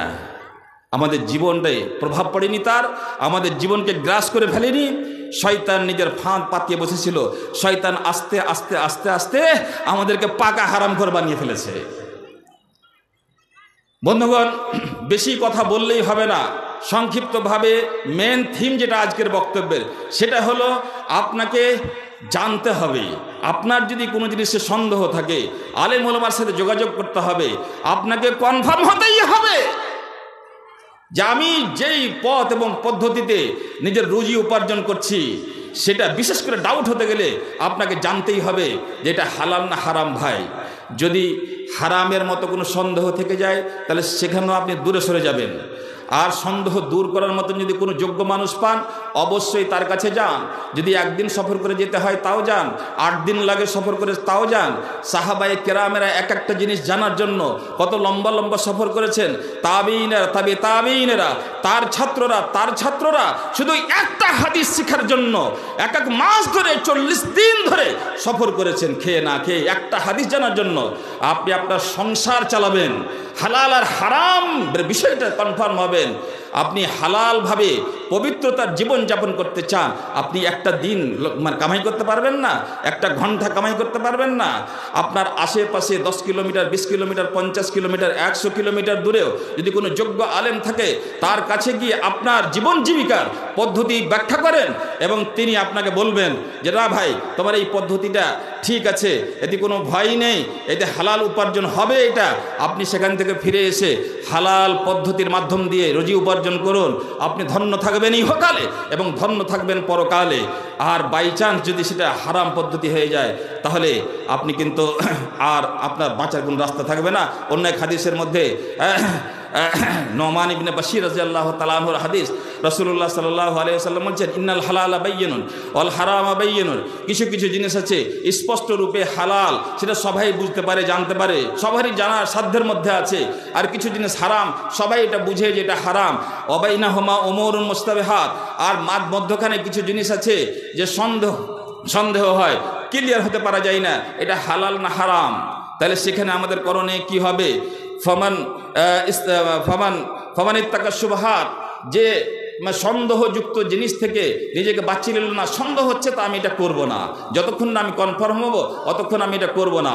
এটাই হচ্ছে দিনের দাবি। সন্দেহ আছে, আপনি দূরে সরে থাকুন। সন্দেহযুক্ত আর হারাম দুটার মধ্যে তফাৎ কিছু নাই। আপনি সন্দেহ হলেই সেখান থেকে সরে যান। ফামানিত্তাকা শুবহাত ফাকাদ ইস্তাবরা লিদীনিহি ওয়া ইরজিহি। সে যেন নিজের দিন বাঁচিয়ে নিল আর নিজের মান সম্মান বাঁচিয়ে নিল, যে সন্দেহযুক্ত জিনিস থেকে বেঁচে গেল। ওমান ওয়াকা ফিশ শুবহাত ওয়াকা ফিল হারাম। আর যে সন্দেহযুক্ত জিনিসের পরোয়া করলো না, ধুর, কোন মুলি সাহেবকে জিজ্ঞেস করে, ধুর এটা তো মনে হচ্ছে হালাল, এটা তো মনে হচ্ছে হালাল, ধুর ধুর করে সেই কাজটা করতে লাগলো, তাহলে নিশ্চিত রূপে সে হারামে পতিত হয়েছে বা নিকটবর্তী সময়ে সে হারামে নিমজ্জিত হবে। তাহলে আমাকে কনফার্ম হয়ে লাইফ সেটিং করতে হবে, ফ্যামিলি সেটিং করতে হবে। আমি কি রুজি উপার্জন করব, কিভাবে করব, সেটা সম্পূর্ণ নিজের ইচ্ছাই হবে না। আমাকে জানতে হবে শরীয়তের কাঠামো এবং পরিকাঠামো দিয়ে আমি যেন নিজে হালাল রুজি খেতে পারি এবং আমার পরনে যে কাপড়টা আছে সেটা যেন হারাম পয়সা দিয়ে কিনতে পারি। আহা, বড় দুঃখ লাগে। আজকে অনেক হাজি সাহেবানেরা হজ করতে যান, তাদের একটু মানে লাইফ হিস্ট্রি যখন মানে যারা আশেপাশে তারাকে দেখতে পায়, যারা দূরবর্তী তাদের শুনতে পায়, তাদের বাড়িতে দিব্যি 4-5টা এলআইসি চলে, দিব্যি সুদের কারবার চলে, দিব্যি অনেকের বাড়িতে বেড়ি সেড়িয়ে বাঁধা হয় এবং সংসারের হালাল হারামের কোনো বাঁধন নাই, কোনো ঠিকানা নাই। এবার হজ করতে যাচ্ছেন হাজি সাহেব, আচ্ছা বলুন তো, গায়ের জোরে কি তুমি হজ করিয়ে দিবে? গায়ের জোরে কি তুমি তখন হজের ইন্ট্রি করিয়ে দিবে আল্লাহর কাছে? না আল্লাহর কোনো বিধান আছে? একটিও টাকা যদি হারামের হয় তাহলে আপনার হজ করা 40 দিন ধরে গাঁলাকে জাফত খাওয়া সবই ফালতু হয়ে যাবে। আবেগ দিয়ে মানুষের মাঝে কোনো জিনিস মানিয়ে নেওয়া যায়, কিন্তু আল্লাহ রাব্বুল আলামিনের কাছে নয়। এবার আসুন আমরা এই কথাটা যদি সংক্ষিপ্তভাবে বুঝে গিয়ে থাকি যে আমাদেরকে হালাল, এখন এই হাদিসটার আরও অন্যান্য আমলের সাথে সম্পর্ক হবে, আমি সেই ব্যাখ্যায় যাব না। আমল, এতেকাদ, আকিদা, শিরক, বিদআত যেটাই আল্লাহর জন্য হবে না এবং যেটাই রাসূলুল্লাহ সাল্লাল্লাহু আলাইহি ওয়াসাল্লামের শিখানো পদ্ধতি হবে না, সেই সবগুলাই হচ্ছে খাবিস, সেই সবগুলাই হচ্ছে তয়্যিবের উল্টা, পবিত্রের উল্টা। আমি সেই সব ব্যাখ্যায় যাচ্ছি না, আমাদের শুধু এখন হারাম রুজি উপার্জনের বিষয়টা। তাহলে মূল কথা জেনে নেওয়ার পরে আমাদের সমাজে যে মাধ্যমগুলো থাকে সাধারণত রুজি উপার্জনের, সেইগুলো একটু একটু করে বলি, তাহলে আপনাদের আরও আমার পাকাপোক্ত হয়ে মনে থাকবে যে এই মাধ্যমগুলো দিয়ে আমরা মানে হারামে পড়ে যাই। 1 নম্বর হচ্ছে তার মধ্যে শিরক কিংবা শিরক সংক্রান্ত কোনো জিনিস কিংবা শিরককে ব্যবহার করে কবিরাজির আড্ডা খোলা, এটা একটা রুজি উপার্জনের একটা মাধ্যম। যেহেতু এই মাধ্যমে অনেক মানুষ যারা নিজকে দাবি করে মুসলমান, তারা এই মাধ্যম দিয়েও রুজি উপার্জন করে। শিরক যেমন পুজোর সময় কিছু কিছু দোকানদারেরা হিন্দু অধ্যুষিত এলাকায়, অমুসলিম অধ্যুষিত এলাকায় দোকান আছে, এবার পুজোর যে সামগ্রীগুলো আছে সেও নিজের দোকানে দিব্যি রেখেছে। এই জন্য যেটা বিজনেসের ব্যাপার, এটা বিজনেসের ব্যাপার, এটা ইনকামের সময়, এই জন্য পুজোর যে সামগ্রীগুলো সে নিজের দোকানে রেখেছে। এটা যেমন একটা উদাহরণ যে শিরক সংক্রান্ত একটা জিনিসকে ও ব্যবসা বা রুজি উপার্জনের মাধ্যম বানিয়েছে, কিংবা ঝাড়ফুঁকের মাধ্যমে কবিরাজি জমিয়ে টাকা উপার্জন করছে এবং সেই কবিরাজিটাতে কোনো স্বচ্ছতা নেই, এবং শরীয়তের পক্ষ থেকে যেই সমস্ত দোয়া, যেই সমস্ত রকিয়া আছে, ঝাড়ফুঁকের যে সমস্ত শব্দগুলো আছে বর্ণিত হয়েছে, সেইগুলো ব্যবহার না করে শয়তানের শিখানো কিছু মন্ত্রতন্ত্র দিয়ে সে দিব্যি কবিরাজি চালিয়েছে। আপনারা একটা জিনিস লক্ষ্য করেছেন যে আমাদের সমাজে যারা কবিরাজ তারা কিন্তু বিএ পাস, এমএ পাস কোনো মাস্টার মশাই নন, তারা কিন্তু সহি বুখারী, সহি মুসলিম পড়ানো কোনো আলেম নন। যোগ্য কোনো আলেমেরা কবিরাজ হতে পারে না, যোগ্য কোনো মাস্টার মশাইরা কবিরাজ হতে পারে না। তার মানে শিক্ষিত কোনো মানুষ কবিরাজ দেখতে পাওয়া যায় না। হয়তো টুকিটাকি কোনো একটা বিষয় হতে কিছু করে, কিন্তু পাকা সাকা গাঁট বাঁধা কবিরাজ বেশিরভাগ একদম অজট মূর্খ যারা, তারা শয়তান জানে এখানে বাসা বাঁধতে আমার সুবিধা হবে। এবং এই বেচারারা আবার দাবি করে যে না মাওলানা সাহেব আল্লাহর কালাম পড়ে ফোন দিয়া, তুই আল্লাহর কালামই কখন বুঝতে শিখলি? আল্লাহর কালাম পড়ে ফোন দিয়ে আমি আজে বাজে কথা বলি না। একটা লোককে খুব কোনোরকম করে রাজি করে যে ভাই আল্লাহর কালাম যে বলছো, তো আল্লাহর কালামটা কি একবার শোনাও তো, শোনাইবে না। না যে মাওলানা সাহেব না জি শোনাইবে না। খুব ধরা বাঁধার পরে ফসলে যদি রাজি হলো, তো কুল হু আল্লাহকে উল্টা করে পড়ছে, এটা হলো আল্লাহর কালাম। শয়তান ওকে শিখিয়ে দিয়েছে, দেখো এটা সূরা ইখলাস, তুমি সূরা ইখলাস পাঠ করে ফোন দিবে, আল্লাহর কালাম। কিন্তু ওকে এটাও শিখিয়ে রেখেছে উল্টা দিক থেকে পড়বে। কত বড় ওকে কাফের বানিয়ে রেখেছে। এবং সেই পদ্ধতির মাধ্যমে সে দোকান খুলে রেখেছে এবং টাকা। কিছুদিন আগে হরিশ্চন্দ্রপুরে খাজা বাবা চালু হয়ে গেল। লোক দলের দল একদম চলে যায় খাজা বাবার কাছে। পুরানো রোগ, ক্রনিক ডিজিজ যত যা আছে সব ভালো হয়ে যায়। তার চোখ দেখতে পাচ্ছিল না, ওটা ভালো হয়ে গেল। কোমরে হাঁটতে পারছিল না, কোমরে ব্যথা ভালো হয়ে গেল, সব ভালো হয়ে গেল। এমনকি আহলে হাদিস সমাজের মানুষেরাও নিজের ঐতিহ্য বরকরার রাখতে পারে না, লুকিয়ে চুরিয়ে মৌলানা সাহেবকে জানতে দেবে না, ইমাম সাহেবকে জানতে দেবে না। আবার কিছু গ্রামের ইমাম সাহেবও ছেলেপিলা দিলে খাজা সাহেবের বাড়ি। এটা রুজি উপার্জনের মাধ্যম। যারা যেভাবে এই ভণ্ডামোটা করছে এবং এই ভণ্ডামো করে যে রুজিটা উপার্জন করলো, সেটা হারাম, নিশ্চিত রূপে সেটা হারাম। ওখানে কবিরাজি বলেন আর ঝাড়ফুঁক বলেন, শুধুমাত্র ওটাই জায়েজ যেটা কোরআন হাদিসে বর্ণিত হয়েছে। সূরা ফাতিহা পাঠ করে ফুঁক দিতে পাওয়া যাবে, আয়াতুল কুরসি পাঠ করে ফুঁক দিতে পাওয়া যাবে, তারপরে কুল হু আল্লাহ, কুল আউযু বিরাব্বিন নাস ইত্যাদি যেগুলো কোরআন হাদিসে বর্ণিত আছে, সেগুলোর মাধ্যমে ঝাড়ফুঁক করা যেতে পারে। কিন্তু তা ব্যতীত অন্য কোনো শয়তানি তন্ত্রমন্ত্র দিয়ে কবিরাজির দোকান খোলা, শিরক সংক্রান্ত যেই কোনো বিষয়ে সাহায্য সহযোগিতা করা বা তার ব্যবসা বাণিজ্য করা, এইটা হবে একটা হারাম রুজি উপার্জনের মাধ্যম। নাম্বার 2,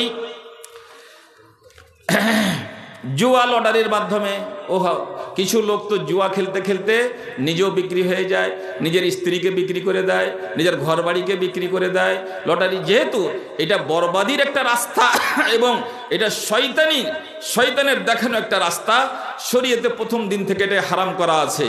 এবং কেউ জুয়া খেলতে 2-4-5 লাখ টাকা জিতে নিয়েছে এবং সেই টাকা দিয়ে গাড়ি করেছে, সেই টাকা দিয়ে বাড়ি করেছে, সেই টাকা দিয়ে পোলাও খাচ্ছে বা বিরিয়ানি খাচ্ছে, সেই টাকা দিয়ে কাপড় চোপড় কিনে ঈদগাহে যাচ্ছে, মসজিদে যাচ্ছে, মাদ্রাসায় যাচ্ছে। আচ্ছা বলুন তো, জুয়াটাই তো সমূলে হারাম। আর সেই পদ্ধতির মাধ্যমে যে টাকা পয়সাটা উপার্জন করেছে, সেটা হারাম হবে না হালাল হবে ভাই?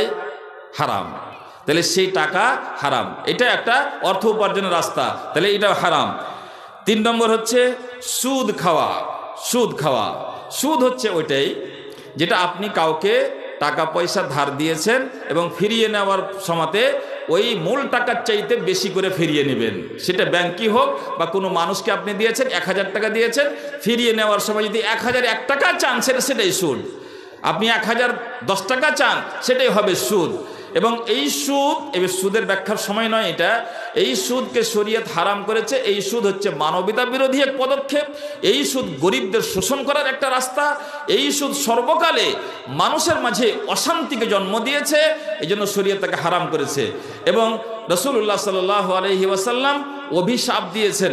লাআনা রাসূলুল্লাহ সাল্লাল্লাহু আলাইহি ওয়াসাল্লাম আকিলার রিবা, আল্লাহ রসুল অভিশাপ দিয়েছেন যারা সুদ খায়, সুদ খানেওয়ালাকে, ওয়া মুকিলাহু, যে সুদ দেয় তার উপরে লানত পাঠিয়েছেন, এবং ওয়া কাতিবাহু, যে সুদের এই আদান প্রদানকে লেখে রেজিস্টারে নথিভুক্ত করে, তার উপরে আল্লাহ অভিশাপ দিয়েছেন, আল্লাহ রসুল অভিশাপ দিয়েছেন। ওয়া শাহিদাইহি, আর যারা উইটনেস বা সাক্ষী হিসেবে সেই কাগজে সাইন করেছে সকলের উপরে অভিশাপ দিয়েছেন। তাহলে এক কথায় সুদ হচ্ছে হারাম। এবার এই সুদের মাধ্যম দিয়ে উপার্জিত সম্পদ, টাকা পয়সা, এটাও হারাম না তো হালাল হবে কি? নিশ্চয়ই হারাম। তাহলে এই সুদের টাকা পয়সা দিয়ে গাড়ি কিনছেন, বাড়ি কিনছেন, পাঞ্জাবি কিনছেন, টুপি কিনছেন, সিফারা কিনছেন, কায়দা কিনছেন, সবই হচ্ছে হারাম। ঘুষ, ঘুষ খাওয়া, ঘুষের মাধ্যমে আপনি আপনার পক্ষে কোনো কাজী সাহেবকে, কোনো বিচারককে কিংবা কোনো অফিসিয়াল কোনো মানুষকে আপনার পক্ষে করেছেন, আপনি তার হকদার কি না এটা দেখার বিষয় থাকে না। ঘুষ টুস দেওয়ার পরে আপনি তার হকদার হয়ে যাচ্ছেন, আপনার কাজটা হয়ে যাচ্ছে। অনেক সময় আপনার অধিকার ক্ষুণ্ণ করছে কেউ, আপনি অধিকার ক্ষুণ্ণ হওয়া থেকে বাঁচার জন্য সেই ঘুষটা দিচ্ছেন। তাহলে সেটা মানে আপনার মজবুরি, আপনার দুরবস্থার কারণে যে সবসময়তেই হালাল হয়ে যাবে সেটাও নয়। ঘুষ, ঘুষ। তাহলে ঘুষ আপনি পেয়েছেন, আহা, একটা গোটা ডিপার্টমেন্ট আমাদের দেশে আছে, একটা ডিপার্টমেন্ট গোটা দেশে আছে যা বেতনের চাইতে 10 গুণ 20 গুণ বেশি ইনকামের কারণ হয়ে থাকে। আমাদের দেশে একটা খুব গুরুত্বপূর্ণ ডিপার্টমেন্ট আছে, দেশ শাসন এবং পরিচালনার ক্ষেত্রে একটা বড় ডিপার্টমেন্ট আছে, যার যতটি বেতন নয় তার চাইতে 50 গুণ বেশি ঘুষের টাকাতেই হয়।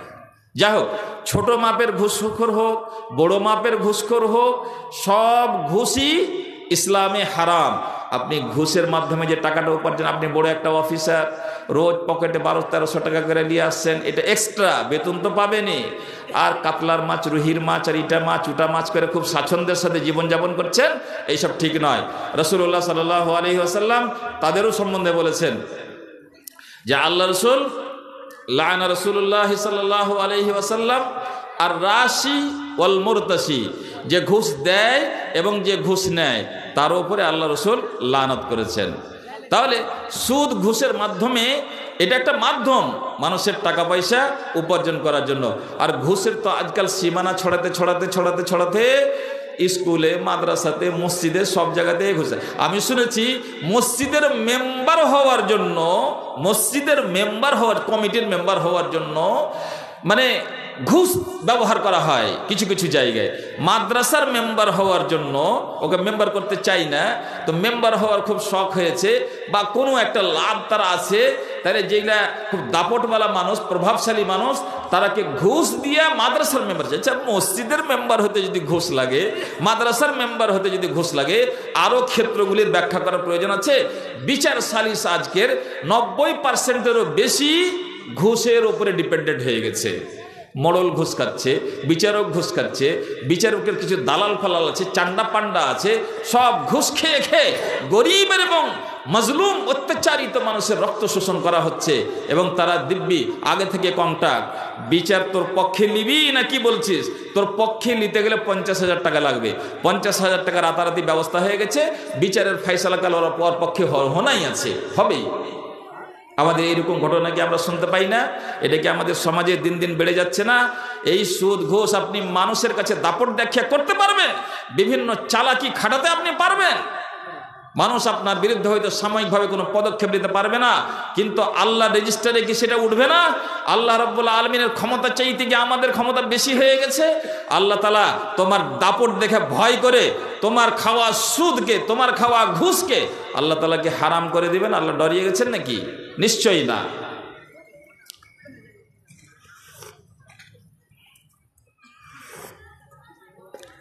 তাহলে সুদ, ঘুষ, মিথ্যা ও ধোঁকাবাজি, মিথ্যা ও ধোঁকাবাজির কোনো ব্যাখ্যা করতে হবে? কথায় কথায় মিথ্যা, দোকানে বসে মিথ্যা, আদান প্রদানে মিথ্যা, ধোঁকাবাজির কোনো সীমা নাই। যেহেতু এটা সহজ ব্যাপার, এই জন্য আমি বেশি ব্যাখ্যা করব না। মিথ্যা কথা বলে কোনো জিনিস উপার্জন করবেন, ধোঁকা দিয়ে কোনো জিনিস উপার্জন করবেন, কোনো জিনিসের আপনি দোকানদার, কোনো জিনিসের মানে মূল্যমান অতটা নয়, ওর কোয়ালিটি যেটা আপনি তাকে অন্যান্য ভাষা ভঙ্গিমা দিয়ে কোয়ালিটি বুঝিয়ে দিয়েছেন, তার ওয়ারেন্টি গ্যারেন্টি ভোগামিছা করে বুঝিয়ে দিয়েছেন, আর 1300 টাকার জিনিস আপনি 3600 টাকা নিয়ে বসে আছেন। যেইভাবেই হোক মিথ্যা কথা বা ধোঁকাবাজি করে যে অর্থটা আপনি উপার্জন করবেন সেই অর্থটা হবে হারাম, এবং এই হারামের টাকা দিয়ে আপনি আপনার সংসারের যেই জায়গায় পা দিবেন সব অপবিত্র হয়ে যাবে, সব হারামে যুক্ত হয়ে যাবে এবং আপনার সর্বনাশ হয়ে যাবে। জাকাতের মালের দুটা ব্যাখ্যা হবে। একটা হলো যে জাকাতের হকদার নয়, সেও বিভিন্ন কলা কৌশলে জাকাতের মালকে ভক্ষণ করছে। জাকাতের মাল কারা কারা হকদার সেই জিনিসটা কোরআনে উল্লেখিত আছে, এবং আমি আপনি সেই আওতায় পড়ছি না। আমি হয়তো কোনো সময়তে একটু অসহায় হয়ে পড়ি, কিন্তু আমি জাকাত খাবো এইরকম আমি পর্যায়ে পড়ি না, অথচ আমি মানে কলে ছলে বলে কৌশলে আমি জাকাতের মাল ভক্ষণ করে চলে যাচ্ছি, ভিক্ষাবৃত্তি করে ইটা উটা করে মানে মিথ্যা কথা বলে এই এলাকায় বাদ দিয়ে অন্য এলাকায় গিয়ে গরিব সেজে গেলাম, ফেতরার মাল, তারপরে বিভিন্ন ইসলামী সমাজের যে জাকাতের মাল সেটাকে ভক্ষণ করছে, খেয়ে যাচ্ছে। তাহলে আপনি হকদার নন অথচ জাকাতের মালকে ভক্ষণ করছেন, এটাও এক ধরনের হারাম খাওয়া হলো। আর একটা পদ্ধতি এটা হতে পারে, রূপ হতে পারে যে জাকাতের মাল যাদের কাছে জমা আছে, এখানে তো ইসলামী রাষ্ট্র নাই, বাইতুল মালের কর্মচারী অথবা আমাদের সমাজের তৈরি করা যে সমস্ত ব্যবস্থা, মোড়ল, সর্দার, মাতাব্বর, এরা জাকাতের মালের সঠিক ব্যবহার করছে না, তার হিসাব কিতাব ঠিকঠাক রাখছে না। জাকাতের মাল বেশ কিছু গ্রামের কথা আমি শুনেছি যে যারা মোড়ল সর্দার একটা নিজের ভাগ রেখেছে, তারপরে একটা 10ওয়ালি ফান্ড করে রেখে দিয়েছে, তারপরে তার কোনো হিসাব কিতাব নাই, স্বচ্ছ কোনো হিসাব কিতাব নাই, এই শুনিয়ে দেওয়া হবে, এই মিটিং ডাকা হবে, তারপরে 2-1 মাস কেটে যাওয়ার পরে মানুষও ভুলে গেল, আর মোড়ল আর সর্দার সেই 10ওয়ালি ফান্ডের টাকা এবং ওতে কিছু জাকাতের টাকা, ফেতরার টাকা পর্যন্ত ঈদের দিনই গরিব মিসকিনকে দিয়ে দেওয়ার কথা, তাতে আপনার নিজের লজিক খাটিয়েছে, নিজের যুক্তি খাটিয়ে কিছু 10-এর জন্য, কিছু মোড়লের জন্য, কিছু সর্দারের জন্য এইভাবে আত্মসাৎ করে তাকে ভক্ষণ করে। এইরকম কথা আপনারা শুনেননি? জাকাতের টাকা, 10-এর টাকা, দান খায়রাতের টাকা, সাদকার টাকা আপনাকে মানে হেফাজত করতে দেওয়া হয়েছে, সে পদে বসানো হয়েছে, আর আপনি সেখানে কোনো যত্ন নিচ্ছেন না, এত অবহেলা যে সেই মালের প্রতি মোহ হয়ে গেছে, আপনিও তার একটা অংশ ভক্ষণ করে যাচ্ছেন। তাহলে এটাও হবে একটা মাধ্যম যেখানে মানুষ কিছু জিনিস উপার্জন করে কামাই করে সে ভক্ষণ করে। তাহলে সেই রকমও যদি কোনো জিনিস হয় তাহলে সেটাও হবে হারাম। তারপরে দান করে ফেরত নিয়ে নেওয়া, দান করেছে কাউকে মানে একটা ধার দেওয়া, একটা দান লয়। কেউ অসুখ হয়েছিল, কেউ বিসুখ হয়েছিল, বিপদে পড়েছিল, 500-1000 টাকা দিয়ে তার হেল্প করেছে, চলাফেরা খুব ছিল, 500 টাকা 1000 টাকা দিয়ে দিয়েছে। এইবার কোনো এক কথাতে তর্ক বিতর্ক হয়ে গেছে, কোনো এক সিদ্ধান্তে তার মানে মতের বিরুদ্ধে হয়ে গেছে, তারপরে বাই বংশ নিয়ে তার খুব জোর শক্তি, সমাজে প্রভাব খাটিয়ে এসে তার গলায় গামছা লাগে, এই বেটা তোকে 500 টাকা দিয়েছিলাম, 1000 টাকা দিয়েছিলাম, তুই ফেরত দে। একদিন কাউকে দান করেছিল, কাউরির উপকার করেছিল, আজকে সামান্য একটা কারণে সেই দানটাকে ফিরিয়ে নিয়েছে জোর জবরদস্তি। তারই টাকা একদিন 1000 টাকা দিয়েছিল, কিন্তু আজকে সেই টাকাটা তার নয়, সে যদি তার কাছে জবরদস্তি ছিনিয়ে নেয় তাহলে সেই মালটা হবে তার জন্য হারাম। দেনমোহর, আমাদের সমাজে দেনমোহর কি চরম অবস্থা। আজকে কিছুদিন থেকে নগদ মোহরে বিয়ে শাদী করার একটা প্রথা জাগ্রত হয়েছে। অবশ্য তার অধিকাংশরাই শরীয়তকে ভালোবেসে করেছে তা নয়, আসলে ভেজাল থেকে বাঁচার জন্য দেনমোহর। 15-20 হাজার টাকা লাগবে তো লাগবে, একবারে ঝামেলা থেকে মুক্ত হয়ে যাব। যাই হোক, যার নিয়াত ভালো আল্লাহ যেন আরো ভালো করে, আর যার নিয়াতে বদমাশি শয়তানি আছে তাকে যেন আল্লাহ তাআলা হেদায়েত দান করে। মোহরের অবস্থাটা দীর্ঘদিন ধরে মুসলিম সমাজের শিথিল পুরুষেরা কি করেছে, বিয়ের সময়তে মোহর একটা ধার্য হয়ে গেছে, আর সারা জিন্দগি আর মোহরের কোনো নাম কথা লাই না। 1টা 2টা 5টা 10টা 12টা 13টা 14টা পর্যন্ত সন্তান জন্মে দিয়েছে ওই স্ত্রীকে ব্যবহার করে করে, এখন পর্যন্ত তার মোহর দেওয়ার সাধ্য হয়নি। এবার যখন হঠাৎ করে স্ত্রী অসুস্থ, স্ত্রীকে একবার মালদা নিয়ে গেছে, একবার মুর্শিদাবাদ নিয়ে গেছে, একবার কাটিহার নিয়ে গেছে, একবার ভেলোর নিয়ে গেছে, খুব সেবা যত্ন করে অনেক টাকা খরচ করেছে। তারপরে যখন একদম শেষ অবস্থা, তাহলে বলছে আরে সেলিমের মা, সব তো সব হলো, তো মোহরটা মাফ করলি। আচ্ছা কি বলবে ভালা ওই স্ত্রী, কি বলবে ওই সমাজে? বলে না, তোমাকে মোহর মাফ করবো না। ওই যে কর্ণ জি কর্ণ মনে মনে কইছে যে তুমি এত জায়গাতে আমাকে ঘুরে এলা ফিরে এলা, কি কোন লজ্জাতে বা বলবে বেচারা যে তোমার মোহর মাফ করলাম না। পক্ষান্তরে স্বামী যদি অসুস্থ হয়ে পড়ে, এতদিন ধরে মোহর দিলে না, এখন মরি কি বাঁচি এরকম অবস্থা, তখন খুব আদর করে ডেকে বলছে আরে সেলিমের মা, সব তো কর্ণ তোর ঘি লেগি, সব তো কর্ণ ছেলে পিলের লেগি, তো এবার মোহরটা আমার মাফ করবি না দিতে হবে? কইছে ধুত, মোহরের কথা কে কহেছি, তুমি বেঁচা আছো, আল্লাহ দেখ বেঁচা থো, বেঁচা রাখো, মোহরের কথা কেন কইছো, আমি সব মাফ করে দিন। আসলে এটা মাফামাফি নয়, আসলে এটা সুযোগের দুর্ব্যবহার, এটা হচ্ছে একটা বাহানাবাজি। আর মানে সোজা সরল ভাষাতে যদি বলা হয়, তাহলে এই মায়েদের বোনেদের অধিকার নিয়ে ছিনমিনি করা এবং ক্ষুণ্ণ করা, এমন পরিস্থিতির চাপে ফেলে দেওয়া যে মা বোনেরা বাধ্য হয়ে যায় বলতে যে না মাফ করে দিলাম।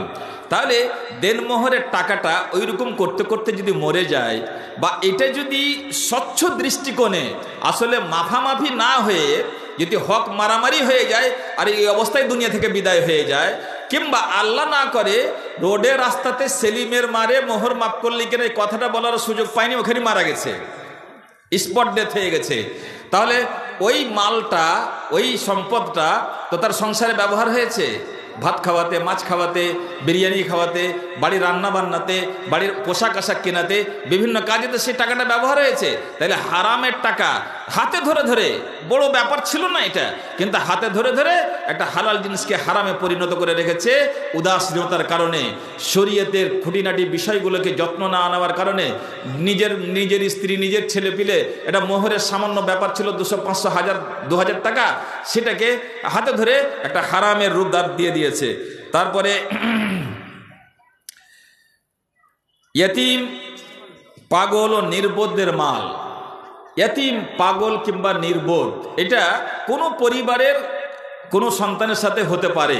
এটা সম্ভ্রান্ত পরিবারের কোনো লোক, কোনো বাবা মারা গেছে, তাহলে তার 2টা ছেলে 2টা মেয়ে, এইরকম 4টা ছেলে মেয়ে ছেড়ে সে মারা গেল, হঠাৎ করে কোনো অসুখ বিসুখ মারা গেল।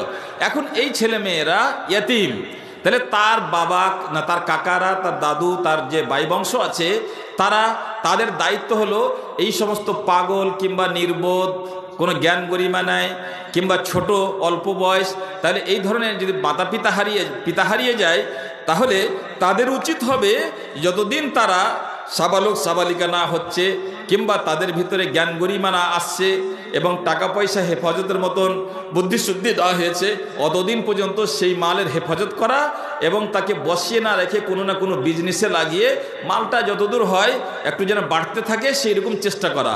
এইটা তার বংশের লোক, তার কাকা, তার দাদু, তার যারা আছে, তাদের এটা দায়িত্ব। এইটা না হয়ে যদি উল্টাটাই করে, ভাই হেডমাস্টার ছিলেন, অনেক টাকা পয়সার ব্যাংক ব্যালেন্স ছিল, 2-4-5 খানটা দোকানও তিনি জীবদ্দশায় করে রেখেছিলেন, সেই টাকা পয়সা ভাই মরে যাওয়ার পরে তছ নচ করে, কিছু ভক্ষণ করে, কিছু ইটা ওটা করে, শেষখানে 12-15 বছর যখন বয়স হলো, ভাতিজা ভাতিজিকে 9-6 করে বুঝিয়ে দেওয়া হলো, এইটা তোমার বাপের এতটি টাকা ছিল, এই ছিল ওই ছিল করে বুঝিয়ে দেওয়া হলো। মানে তার মানে ওই টাকার মধ্যে থেকে কিছু 9-6 করে নিজেও ভক্ষণ করে নিল। তাহলে এই ভক্ষণ করার টাকাটা যদি খাবারের কাজে ব্যবহার হয়ে থাকে, অবশ্যই হয়েছে, পরনের জায়গাতে ব্যবহার হয়ে থাকে তাহলে সেটাও হারামভাবে হয়েছে। মোট কথা, তার সংসারে অন্যায়ভাবে এই টাকাটা যে খরচ হয়েছে সেই সব জায়গাগুলি অপবিত্র হয়ে আছে এবং সেটা আল্লাহ রাব্বুল আলামিনের কাছে গ্রহণযোগ্য নয়। আল্লাহ রাব্বুল আলামিন তাকে তার জন্য শাস্তি দেবেন। তারপরে মাস্তানি করা টাকা, রংবাজি করা টাকা, দালালি করা টাকা। মাস্তানি, একটা রাস্তা হবে, কিছুদিন আগে পাটনা থেকে নিয়ে একদম মানে ওই মতিগঞ্জ থেকে নিয়ে পাটনা পর্যন্ত সব রাস্তা কাঁচাই ছিল, এখনও বহু জায়গাতে কাঁচা কাঁচা রাস্তা আছে, মানুষ চলতে হাঁটতে পারে না। ওইরকম একটা রাস্তা বহুত কষ্ট করে এলাকার মানুষ পঞ্চায়েত সমিতি কিংবা জেলা পরিষদ থেকে স্যাংশন করিয়েছে। এবার বালু পড়লো, গিটি পড়লো, সব কিছু পড়লো, রাস্তা হবে। এই এলাকার কিছু মাস্তান যুবক ছেলেরা, কি ব্যাপার ঠিকাদার, টাকা দাও, টাকা লাগবে, এই টাকা পয়সা কেন? টাকা লাগবে, টাকা দাও। বলছে না না, টাকা দিতে পারবো না। তখন কিছু আইন মুখস্থ করে রেখেছে, এই তোমার এটা তো ঠিক নয়, তো তোমার ওটা তো ঠিক নয়, বালুতে এই গ্রেডের হওয়া উচিত ছিল, পাথর তো এই গ্রেডের হওয়া উচিত ছিল, তোমার শিডিউল দেখাও, তোমার কার্ড দেখাও, তোমার হ্যান দেখাও, কিছু আইনের কথা মুখস্থ করে। দালাল তো, মাস্তান তো। এবার মাস্তান চিনা চাওড়া করে টাকা দিবা না, কি বলছো, এক পা কাজ করতে দিবা না। ও বেচারা কন্ট্রাক্টর তখন বলছে আচ্ছা ঠিক আছে 10-20 হাজার টাকা লাও। 10-20 হাজার টাকা যখন দিয়ে দেওয়া হলো, বা বড় যদি মানে বাজেট হয় তাহলে 50-1 লাখ টাকা যখন দিয়ে দেওয়া হলো, তখন সব আইনের আওতায় চলে এলো, সব ঠিক হয়ে গেলো, গিট্টিও মোটা হয়ে গেল, বালুও এখন মোটা হয়ে গেল, আর স্ট্রেংথ আর ডিপ তার ডেপথ সব ঠিকঠাক হয়ে গেল। তখন রাস্তা করো, কোন বেটা কি করবে তখন আমরা দেখছি। রংদারি করে টাকা লিবে, রংদারি করে টাকা লিবে, মস্তানি করে টাকা লিবে, যাকে তাকে মানে যেইভাবে নিজের প্রভাব খাটিয়ে যাত্রার কাছে টাকা উসুল করবা, টাকা উসুল করে তুমি সেই টাকাটাকে হারাম করে নেবা। মনে রাখবেন, এই সমস্ত পদ্ধতি ইসলাম সমর্থিত পদ্ধতি নয়। এই সমস্ত পদ্ধতির মাধ্যমে টাকা পয়সা উপার্জন করে খুব চিরুনি ঘুষতে গেলে আর খুব বড় বড় বাইক নিয়ে ঘুরতে গেলে আপনি আদর্শবান হতে পারেন না। আল্লাহর নজরে আপনি একজন হারামখোর, আপনার এটা হচ্ছে আল্লাহর কাছে নাম। তারপরে চুরি ডাকাতি করা, আহারে কত মানুষ কত কষ্ট করে ঘাম চুইয়ে রক্ত পানি করে কত তিলে তিলে তিলে তিলে টাকা পয়সা জমা করে, ছেলেকে পড়াবো, মেয়েকে পড়াবো, মেয়ের বিয়ে দিব, ছেলের বিয়ে দিব, কত গরিব মানুষ কষ্ট করে করে টাকাটা জমা করেছে। আর আমার মতন কিছু মোটা চোটা মানুষ গিয়ে বন্ধুকার থ্রেন্ড লাগাই, বেটা টাকা বের কর, চাবি কোথায় আছে। মিনিটের মধ্যে তার 10 বছরের 20 বছরের উপার্জন আপনি মিনিটের মধ্যে, আধ ঘন্টার মধ্যে সব ছিনিয়ে নিয়ে বাড়ি চলে আসলেন। আর বাড়ি এসে করছে 4-5টা দেশি মুরগা লিয়ে তো রে, 4-5টা দেশি মুরগা লিয়ে তো টাকা লিয়েছে রে, মোটা মাল লিয়েছে, 50,000 টাকার ডাকাতি করেছে, 5 লাখ টাকার ডাকাতি করেছে। এখন 4-5টা দেশি মুরগা না হলে হবে না। তাহলে এই পদ্ধতিটা যে ইসলামে হারাম, তার কি ব্যাখ্যা করার প্রয়োজন আছে? প্রয়োজন নাই। চুরি করা, ডাকাতি করা, এবং ছোট থেকে আমাদের ছোট ছোট ছেলেপিলেরা ছোট ছোট জিনিস যখন চুরি করে, তখন মা বাবেরা সেই সব জিনিসগুলোকে লক্ষ্য করে না, অ্যাভয়েড করে যায়।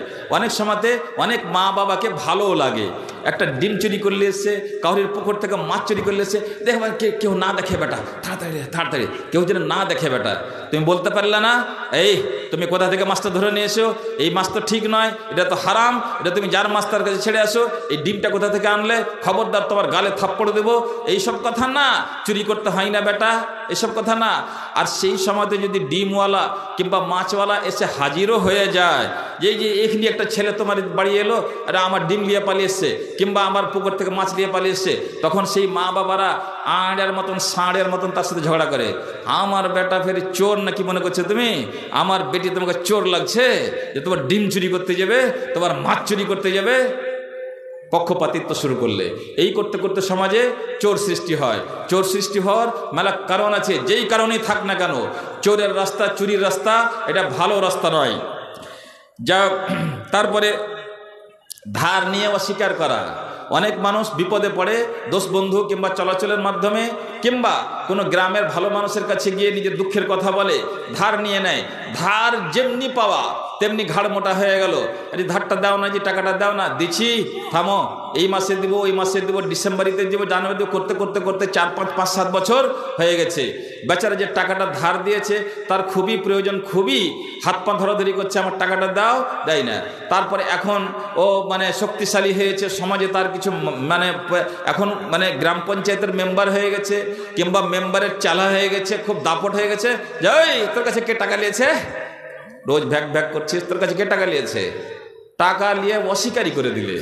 আচ্ছা, অস্বীকার তো করে দিলেন, মানুষের কাছে, একটা দুর্বল মানুষের কাছে তুমি এইভাবে হেত হাত করে তাকে উড়িয়ে দিলে, তা আল্লাহ রেজিস্টার থেকে বেশিটা উড়ে গেছে নাকি, না উড়ে যাবে?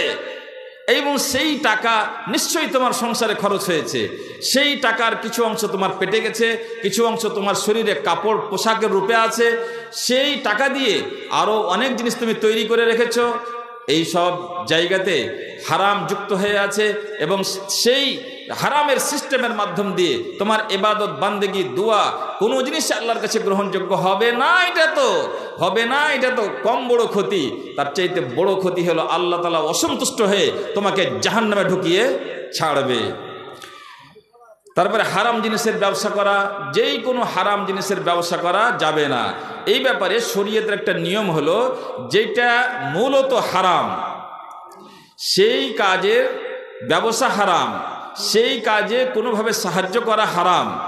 মূল যার হারাম তার ব্যবসা করাও হারাম।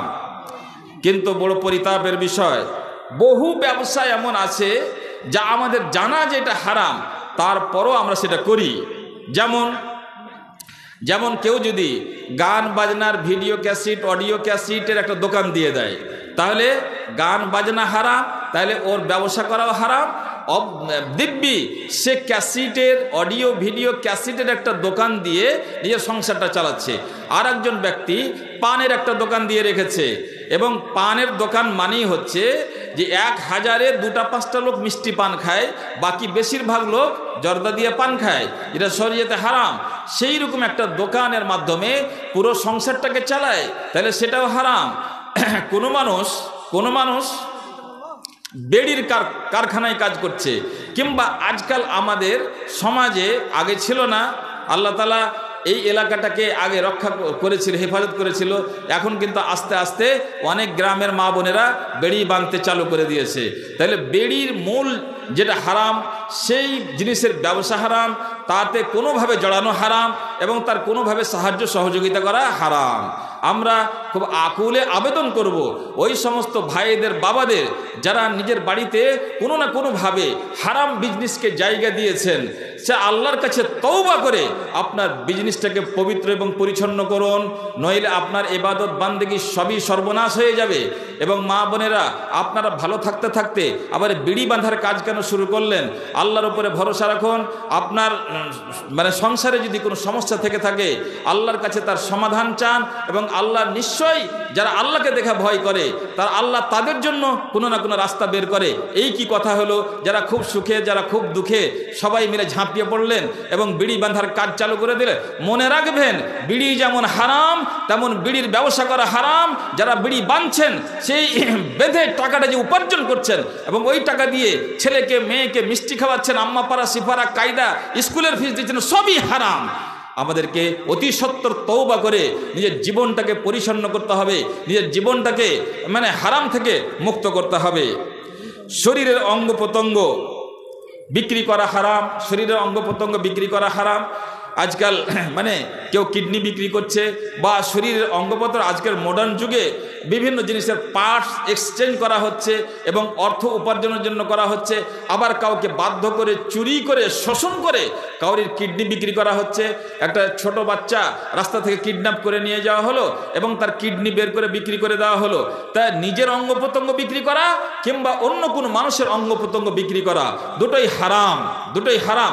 আল্লাহ রাব্বুল আলামিন মানুষকে সৃষ্টি করেছেন, এবং মানুষের অঙ্গ প্রত্যঙ্গ, 700 টাকা একটা পাতা আছে বললেন, ভাদু থেকে আর কি দান করলো, ও আপনার দোয়া করতে, যেই দান করেছে 700 টাকা দান করেছে, আল্লাহ তুমি তার মনের ইচ্ছা পূরণ করো, এবং তার রোজি রোজগার বরকত দাও, আল্লাহুম্মা সাল্লি আলাইহি ওয়া বারিক আলাইহি।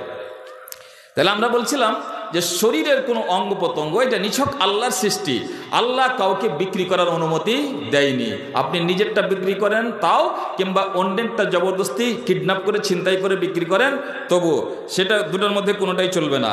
বেশ্যাবৃত্তি করে অর্থ উপার্জন করা, বেশ্যাবৃত্তি নিজের দেহ, মেয়ে ছেলেরা নিজের দেহ ব্যবসা করবে, নিজের দেহ অন্যের হাতে তুলে দিবে, এবং তার বিনিময়ে তার কাছ থেকে টাকা নেবে, এবং সেটা উপার্জন করে ডাল কিনবে, চাল কিনবে, তরি তরকারি কিনবে, এবং জামা কাপড় কিনে নিজের সংসার চালাবে। এটা হলো বেশ্যাবৃত্তির মাধ্যমে উপার্জন করা। আজকের এই সভ্য যুগে বেশ্যাখানা অতি কমে গেছে, এবং মুসলমানদের সমাজে পাকাপোক্তা কোনো বেশ্যাখানা হবে এরকমটা আলহামদুলিল্লাহ হয়নি, আর এখনো হয়নি, আর আগামীতেও হবে বলে মনে হয় না। কিন্তু বেশ্যাখানা ছাড়া বেশ্যাবৃত্তির যেটা কাজ, সেইটা কিন্তু গোপনভাবে খুব চলছে। অত্যন্ত পরিতাপের বিষয়, আজকে স্কুল পড়ুয়া, কলেজ পড়ুয়া ছেলে মেয়েরা এবং ওই সমস্ত মা বাবারা যারা মেয়েরাকে স্কুল কলেজে পড়তে দিয়েছেন এবং দূর দূরান্ত জায়গায় তারা হস্টেলে আবাসিকভাবে থাকে, তাদের একটু খোঁজ খবর নেবেন দয়া করে। রিপোর্ট কিন্তু খুব বাজে, রিপোর্ট কিন্তু খুব খারাপ। সব মায়েরই সব বাপেরই মনে হয় আমার বেটিটা খুব আদর্শবান, সব মায়েরা সব বাপেরই এটা দাবি আমার বেটিটা ওইরকম লয়। কিন্তু ওই মাকে ওই বাপকে আবার আজকের সমাজে তাকিয়ে এটা কথা বলতে হয়, আজকের মেয়ে ছেলেরা খুব অসভ্য হয়ে গেছে, আজকের মেয়ে ছেলেরা ভালো নয়, সব ঘিনঘিনা, সব জঘন্য, সব অশ্লীল, সব হারামখোর, সব বাটপার, সব। আর ওর ছেলেটা ওর মেয়েটা খালি ভালো। মনে রাখবেন, শয়তান আপনাকে বহকাচ্ছে, শয়তান আপনাকে পাঠ পড়াচ্ছে। আসলে অন্য ছেলে মেয়েরা যেমনভাবে নষ্ট হয়েছে আপনার ছেলে মেয়েরা সেইভাবে নষ্ট হয়েছে। বেশ্যাবৃত্তি ভিতর ভিতর চলছে, আপনি খবর নিয়ে দেখবেন। আপনাকে এটা বন্ধ করতে হবে। অনেক ইউনিভার্সিটি কলেজের ছেলেমেয়েরা দীর্ঘদিন ধরে পড়াশোনা করে, বিয়ের বারবার প্রস্তাব আসে, তাও সেই প্রস্তাবগুলো গ্রহণ করে না। আসলে বিয়ে যে কারণে করতে হয় সে কারণ তো চলছে আগে থেকে, মনের স্বাদ দেহের স্বাদ যে মিটাতে হবে সেটা তো চলছে। উপর থেকে কলেজ ইউনিভার্সিটির মেয়েরা বিভিন্ন আড্ডা এবং ঠিকানা মাতিয়ে রেখেছে এবং তাদের ভিতর ভিতরে একটা নেটওয়ার্ক আছে। তারা পড়াশোনা করাকালীন এই বেশ্যাবৃত্তিতে মগ্ন থাকে এবং সেখান থেকে রোজ রাতে 500-1000 টাকা ইনকাম করে। আল্লাহ তাআলা যেন আমাদের সকলের মা বোনকে সেই জঘন্য কাজ থেকে যেন হেফাজত করেন। তারপরে এলআইসি বন্ধন গ্রুপ, এলআইসি তো জানেন, এলআইসি বিশ্বের সমস্ত ওলামায়ে কেরামেরা বিভিন্ন জায়গায় মিটিং করেছেন, কনফারেন্স করেছেন, সেমিনার করেছেন। তাতে বেশ দুই একটা বিশেষ বিশেষ ধরনের জিনিসকে জায়েজ বলেছেন এবং তাও অনেক শর্ত সাপেক্ষে। বাকি অধিকাংশ আজে বাজে ছোট বড় কারণে জি বৌমা দেখে শ্বশুরের জন্য 1000 টাকা দেন, আর স্ত্রী দিয়েছে স্বামীর জন্য 500। বৌমা দিয়েছে শ্বশুর শাশুড়ির জন্য 1000 টাকা এবং স্ত্রী দিয়েছে স্বামীর জন্য 500 টাকা। আল্লাহ তুমি তার ইচ্ছাকে পূরণ করিও এবং তার রোজি রোজগারে বরকত দিও। আল্লাহুম্মা সাল্লি আলা ওয়া বারিক আলা। ভাই, মৌলভী সাহেবের দোয়া, মৌলভী সাহেবের সিল লাগবে না। আপনি যখনই দান করার নিয়ত করেছেন একদম আল্লাহর কাছে, যদি এটা হালালের টাকা হয় তো নিশ্চয়ই আল্লাহ তাআলা গ্রহণ করবেন। যে আমরা যেটা বন্ধন গ্রুপ, এলআইসি বিশেষ কয়েকটা জিনিস যেটাকে হালাল বলা হয়েছে, তা আবার শর্ত সাপেক্ষে। বাকি আজে বাজে থার্ড পার্টি গাড়ির মোটর সাইকেলের লাইসেন্স এলআইসি লাগবে, তারপরে গাড়ি চালাতে গেলে এলআইসি লাগবে, এই সব জিনিসগুলো হারাম। তাহলে এলআইসির সাথে যুক্ত হওয়া, এলআইসি নিজে করা, এলআইসির এজেন্ট হওয়া এবং সেই মাধ্যমে উপার্জন করা টাকা পয়সা আপনার জন্য হারাম। বন্ধন গ্রুপ, হাইরে বন্ধন গ্রুপ আমাদের মা বোনদের ইজ্জত কেড়ে নেওয়ার একটা মডার্ন টেকনিক এবং সভ্য যুগের সভ্য একটা ব্যবস্থা, যাতে মুসলিম সমাজের মা বোনদের ইজ্জত ধূলিসাৎ করে দেওয়া হয়েছে। তারা দলে দলে স্বামীকে বাড়িতে রেখে বা মাকে বাড়িতে রেখে বাবাকে বাড়িতে রেখে তাদের গ্রুপ লিডারের ডাকে অফিসে যায়, আদালতে যায়, ঘন্টার ঘন্টা সেই গ্রুপ লিডার তাকে নিয়ে বসে থাকে। বিভিন্ন ধরনের উস্কানিমূলক কথা, বিভিন্ন ধরনের অনইসলামিক রীতিনীতি, অনইসলামিক আচরণের প্র্যাকটিস এবং কথাবার্তায় উদ্বুদ্ধ করা হয়। টাকা পয়সার গোলাম বানানোর মতন মাথা তৈরি করা হয়। আরও অনেক বাজে রিপোর্ট আছে, বাজে রিপোর্ট আছে। কেন আমরা যেই কোনো তৈরি করা শয়তানের ফাঁদে পা দিতে যাচ্ছি? কেন আপনি আপনার বেটিকে, কেন আপনি আপনার স্ত্রীকে, কেন আপনার মাকে বন্ধন গ্রুপের নামে পর পুরুষের হাতে, কোন অভাবে, কোন যুক্তিতে আপনার বাড়ির ইজ্জতকে আপনি পরপুরুষের হাতে তুলে দিয়েছেন? সে ঘুরঘুর করে সপ্তাহে একদিন যাচ্ছে, 15 দিনে একদিন যাচ্ছে, কার সাথে কোথায় কিভাবে ঘোরাফেরা করছে, আর আপনি মনে করছেন এটা খুব ভালো জিনিস? কখনো না। এই ব্যাংকিং সিস্টেম, তার পাশাপাশি গ্রুপ লোন এবং বন্ধন, যেটার অধিকাংশ মেম্বার হচ্ছে মহিলারা। আহা, বুঝতে পারছেন না রূপরেখা? কি করে একজন আদর্শ মুসলিম ব্যক্তির জন্য, মুসলিম পরিবারের জন্য সেটা বৈধ হতে পারে? বন্ধুগণ, যারা বন্ধন লোনকে কাছে থেকে দেখেছেন, যাদের বাড়ির কোনো না কোনো লোক বন্ধন লোকের সাথে যুক্ত আছে বা আশেপাশের আছে, তারা ভালো করে বুঝতে পারছেন বন্ধন লোন যারাই নিয়েছে, যারাই তার সাথে যুক্ত আছে, তার অধিকাংশরাই এক অশান্তির জীবন যাপন করছে। সুখ শান্তি বলে কিছু নাই। সব থেকে বড় কথা হলো সুখ আর দুঃখ তো পরের কথা, ইসলামের মূল্যবোধ, ইসলামের রীতিনীতিকে যেখানে আঘাত লাগবে সেই সমস্ত পথ এবং সেই সমস্ত রাস্তা হারাম। আর দু তিনটা আছে দিয়ে আমি আমার কথা শেষ করব। মাপ কম দেওয়া, ওজনে কম দেওয়া। সূরা মুতাফফিফিনে আছে ওয়াইলুল লিল মুতাফফিফিন আল্লাযীনা ইযা ইক্তালু আলান নাসি ইস্তাওফুন। ওয়াইল নামক এক জাহান্নাম বা ওয়াইল এক ধ্বংসের নামকে বলা হয়েছে। জাহান্নামী হোক, বরবাদ হোক, ধ্বংস হোক তারা যারা মুতাফফিফিন, যারা মাপ ঠিকঠাক দেয় না, ওজন ঠিকঠাক দেয় না বা কম করে দেয়, তাদের দুমুখা নীতি। আল্লাযীনা ইযা ইক্তালু আলান নাস ইস্তাওফুন, যখন তারা মানুষের কাছে ওজন নেয়, মানুষের কাছে যখন ওজন নেয় তখন পুরা করে নেয়। আজকে আমাদের কিছু পাটের ব্যবসায়ী, ধানের ব্যবসায়ীরা গিরসের কাছে যখন মাল লিছে তখন কোনটা বেলে কি, কোনটা বেলে কি, পার কেজিতে এত গ্রাম আর পার কুইন্টালে এত বেশি লাগবে। যে এখন ভুট্টার খুব চাষবাস হচ্ছে, ভুট্টা ওজন নেওয়ার সময়তে এরকম জবরদস্তি একটা সিস্টেম বানিয়ে নিয়েছে, তাকে 1 কুইন্টালে 2-5 কেজি বেশি দিতে হবে, পাট নিতে গেলে 1 কুইন্টালে 2-5 কেজি বেশি দিতে হবে। ওই বেটা, ওই হারামখোর যখন সে নিজের মালটা বিক্রি করছে তখন আবার কম দিবে আর কম নিবে, কম নিবে। আমাদের চোখের সামনে এগুলো করছে, আমরা কোনো প্রতিবাদ করছি না। আমরা ঘাম চুইয়ে রক্ত পানি করে সেই ফসলটা উপার্জন করে নিয়ে আসি। একদিন গ্রামের লোক বসে যান তো, আর যেই পাইকার ঢুকবে তার গলায় গামছা লাগে, তাকে 4-5 জুতা লাগানো, আপনি সোজা হয়ে যাবে বেটা। আমার কাছে বেশি নিবে আর তুমি যখন বিক্রি করে তখন কম দিবে।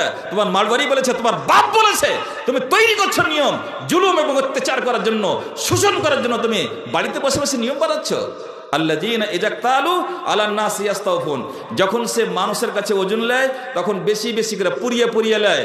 ওয়া ইযা কালুহুম আও ওয়াজানুহুম ইউখসিরুন, আর যখন কাউকে মেপে কিছু দেয়, ওজন করে যখন দেয়, ইউখসিরুন, তখন কম করে দেয়, অন্যকে দিবের বেলাতে কম করে।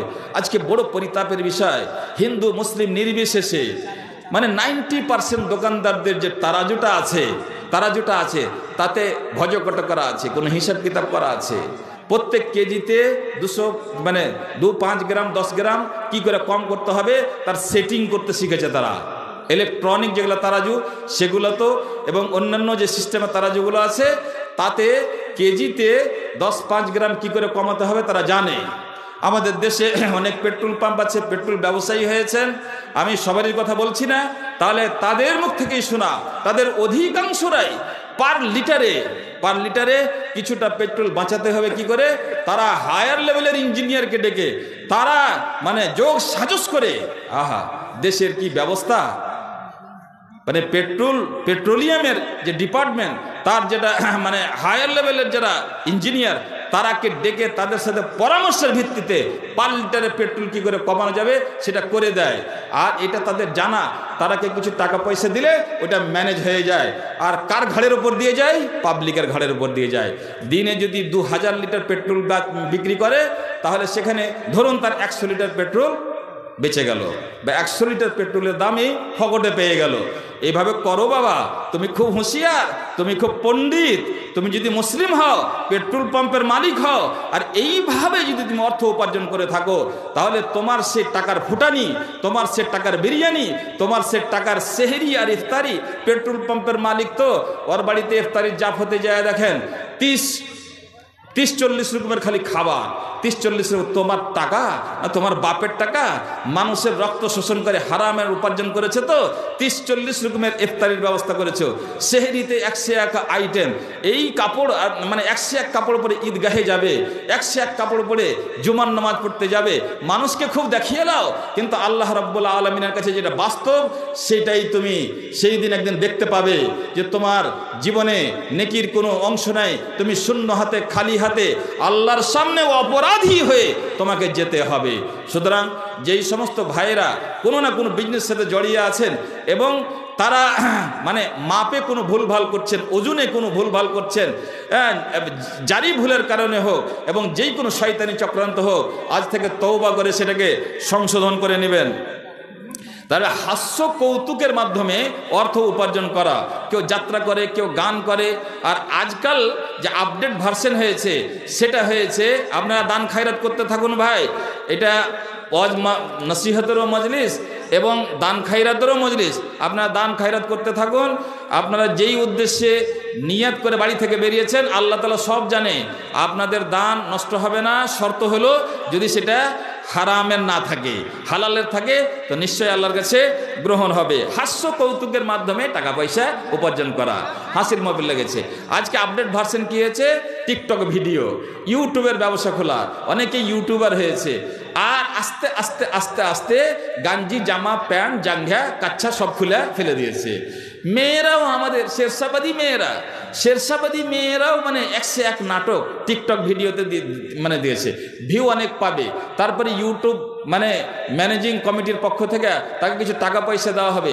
এই জন্য কেউ ভিখারি সেজেছে, কেউ বেশ্যা সেজেছে, কেউ বউ সেজেছে, কেউ আস্তে আস্তে অশ্লীলতার সীমারেখা পার করে দিয়ে কেউ আবার গান বাজনার সাথে যুক্ত হয়ে আছে, কেউ ডান্সে ব্যস্ত হয়ে আছে। এগুলো যদি আমাদের মুসলিম পরিবারের ছেলে মেয়ে না হতো তা আমি বক্তব্যের সব কথা বলতাম না।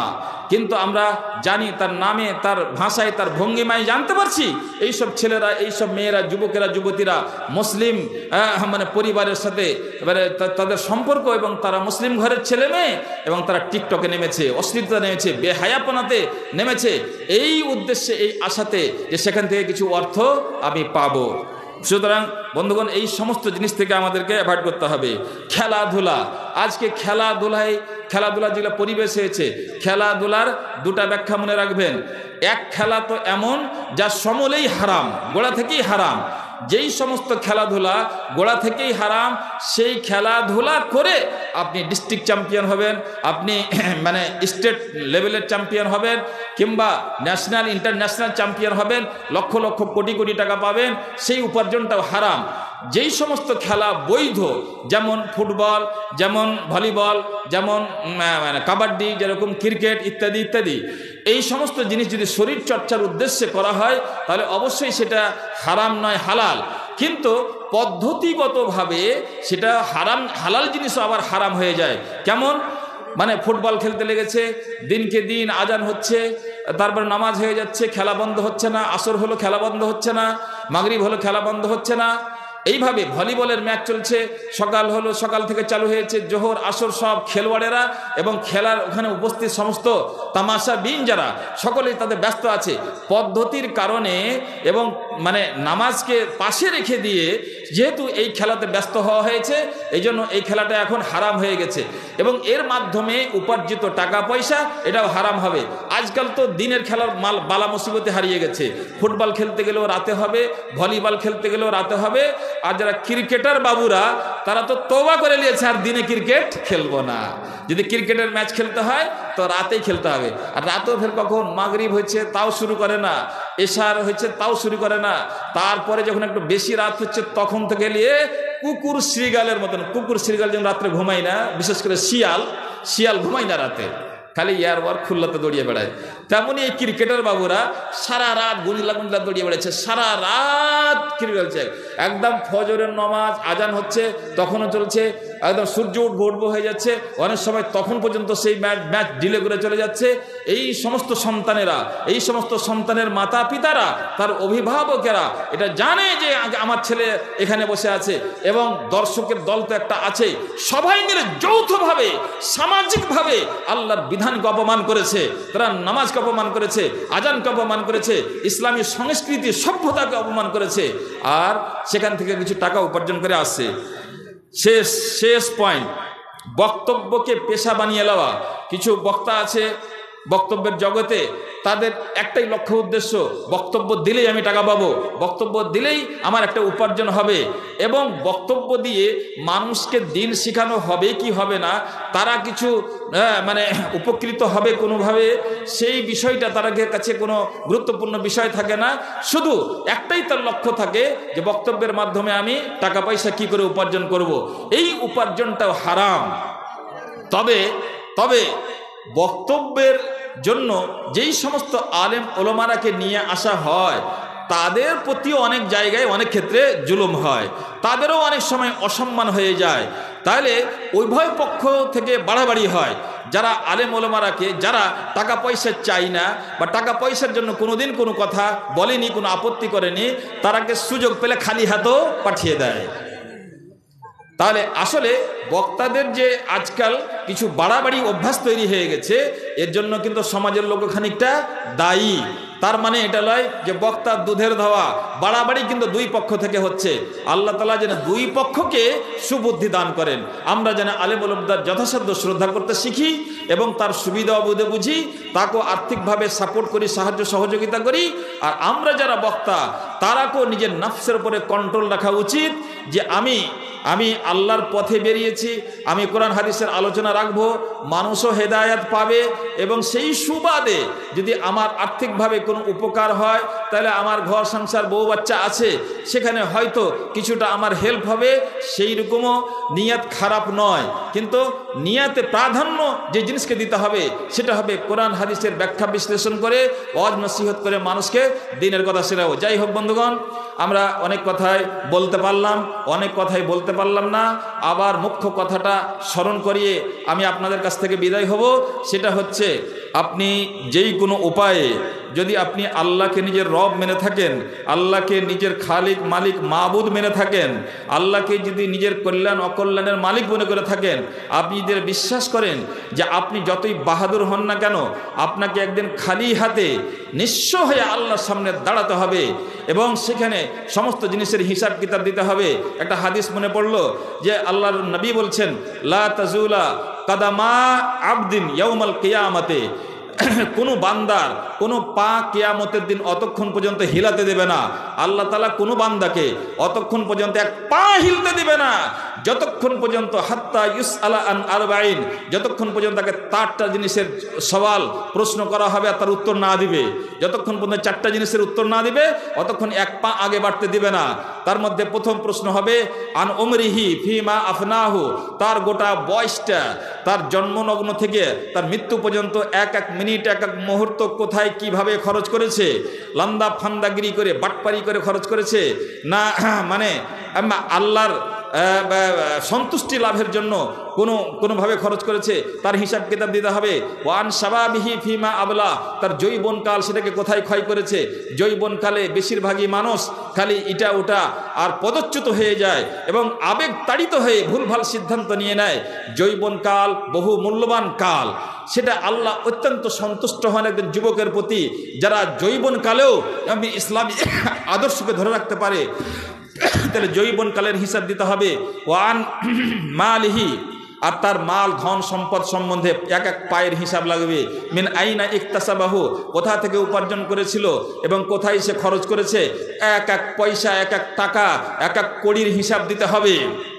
ওয়ান ইলমিহি ফিমা আমিলা বিহি, এবং তার ইলম, তার জ্ঞান, তার বিচক্ষণতা, তাকে আল্লাহ জ্ঞান দিয়েছিল, সেই জ্ঞানকে কোন সৎ কাজে ব্যবহার করেছে না অসৎ কাজে ব্যবহার করেছে, আমল করেছে না করেনি।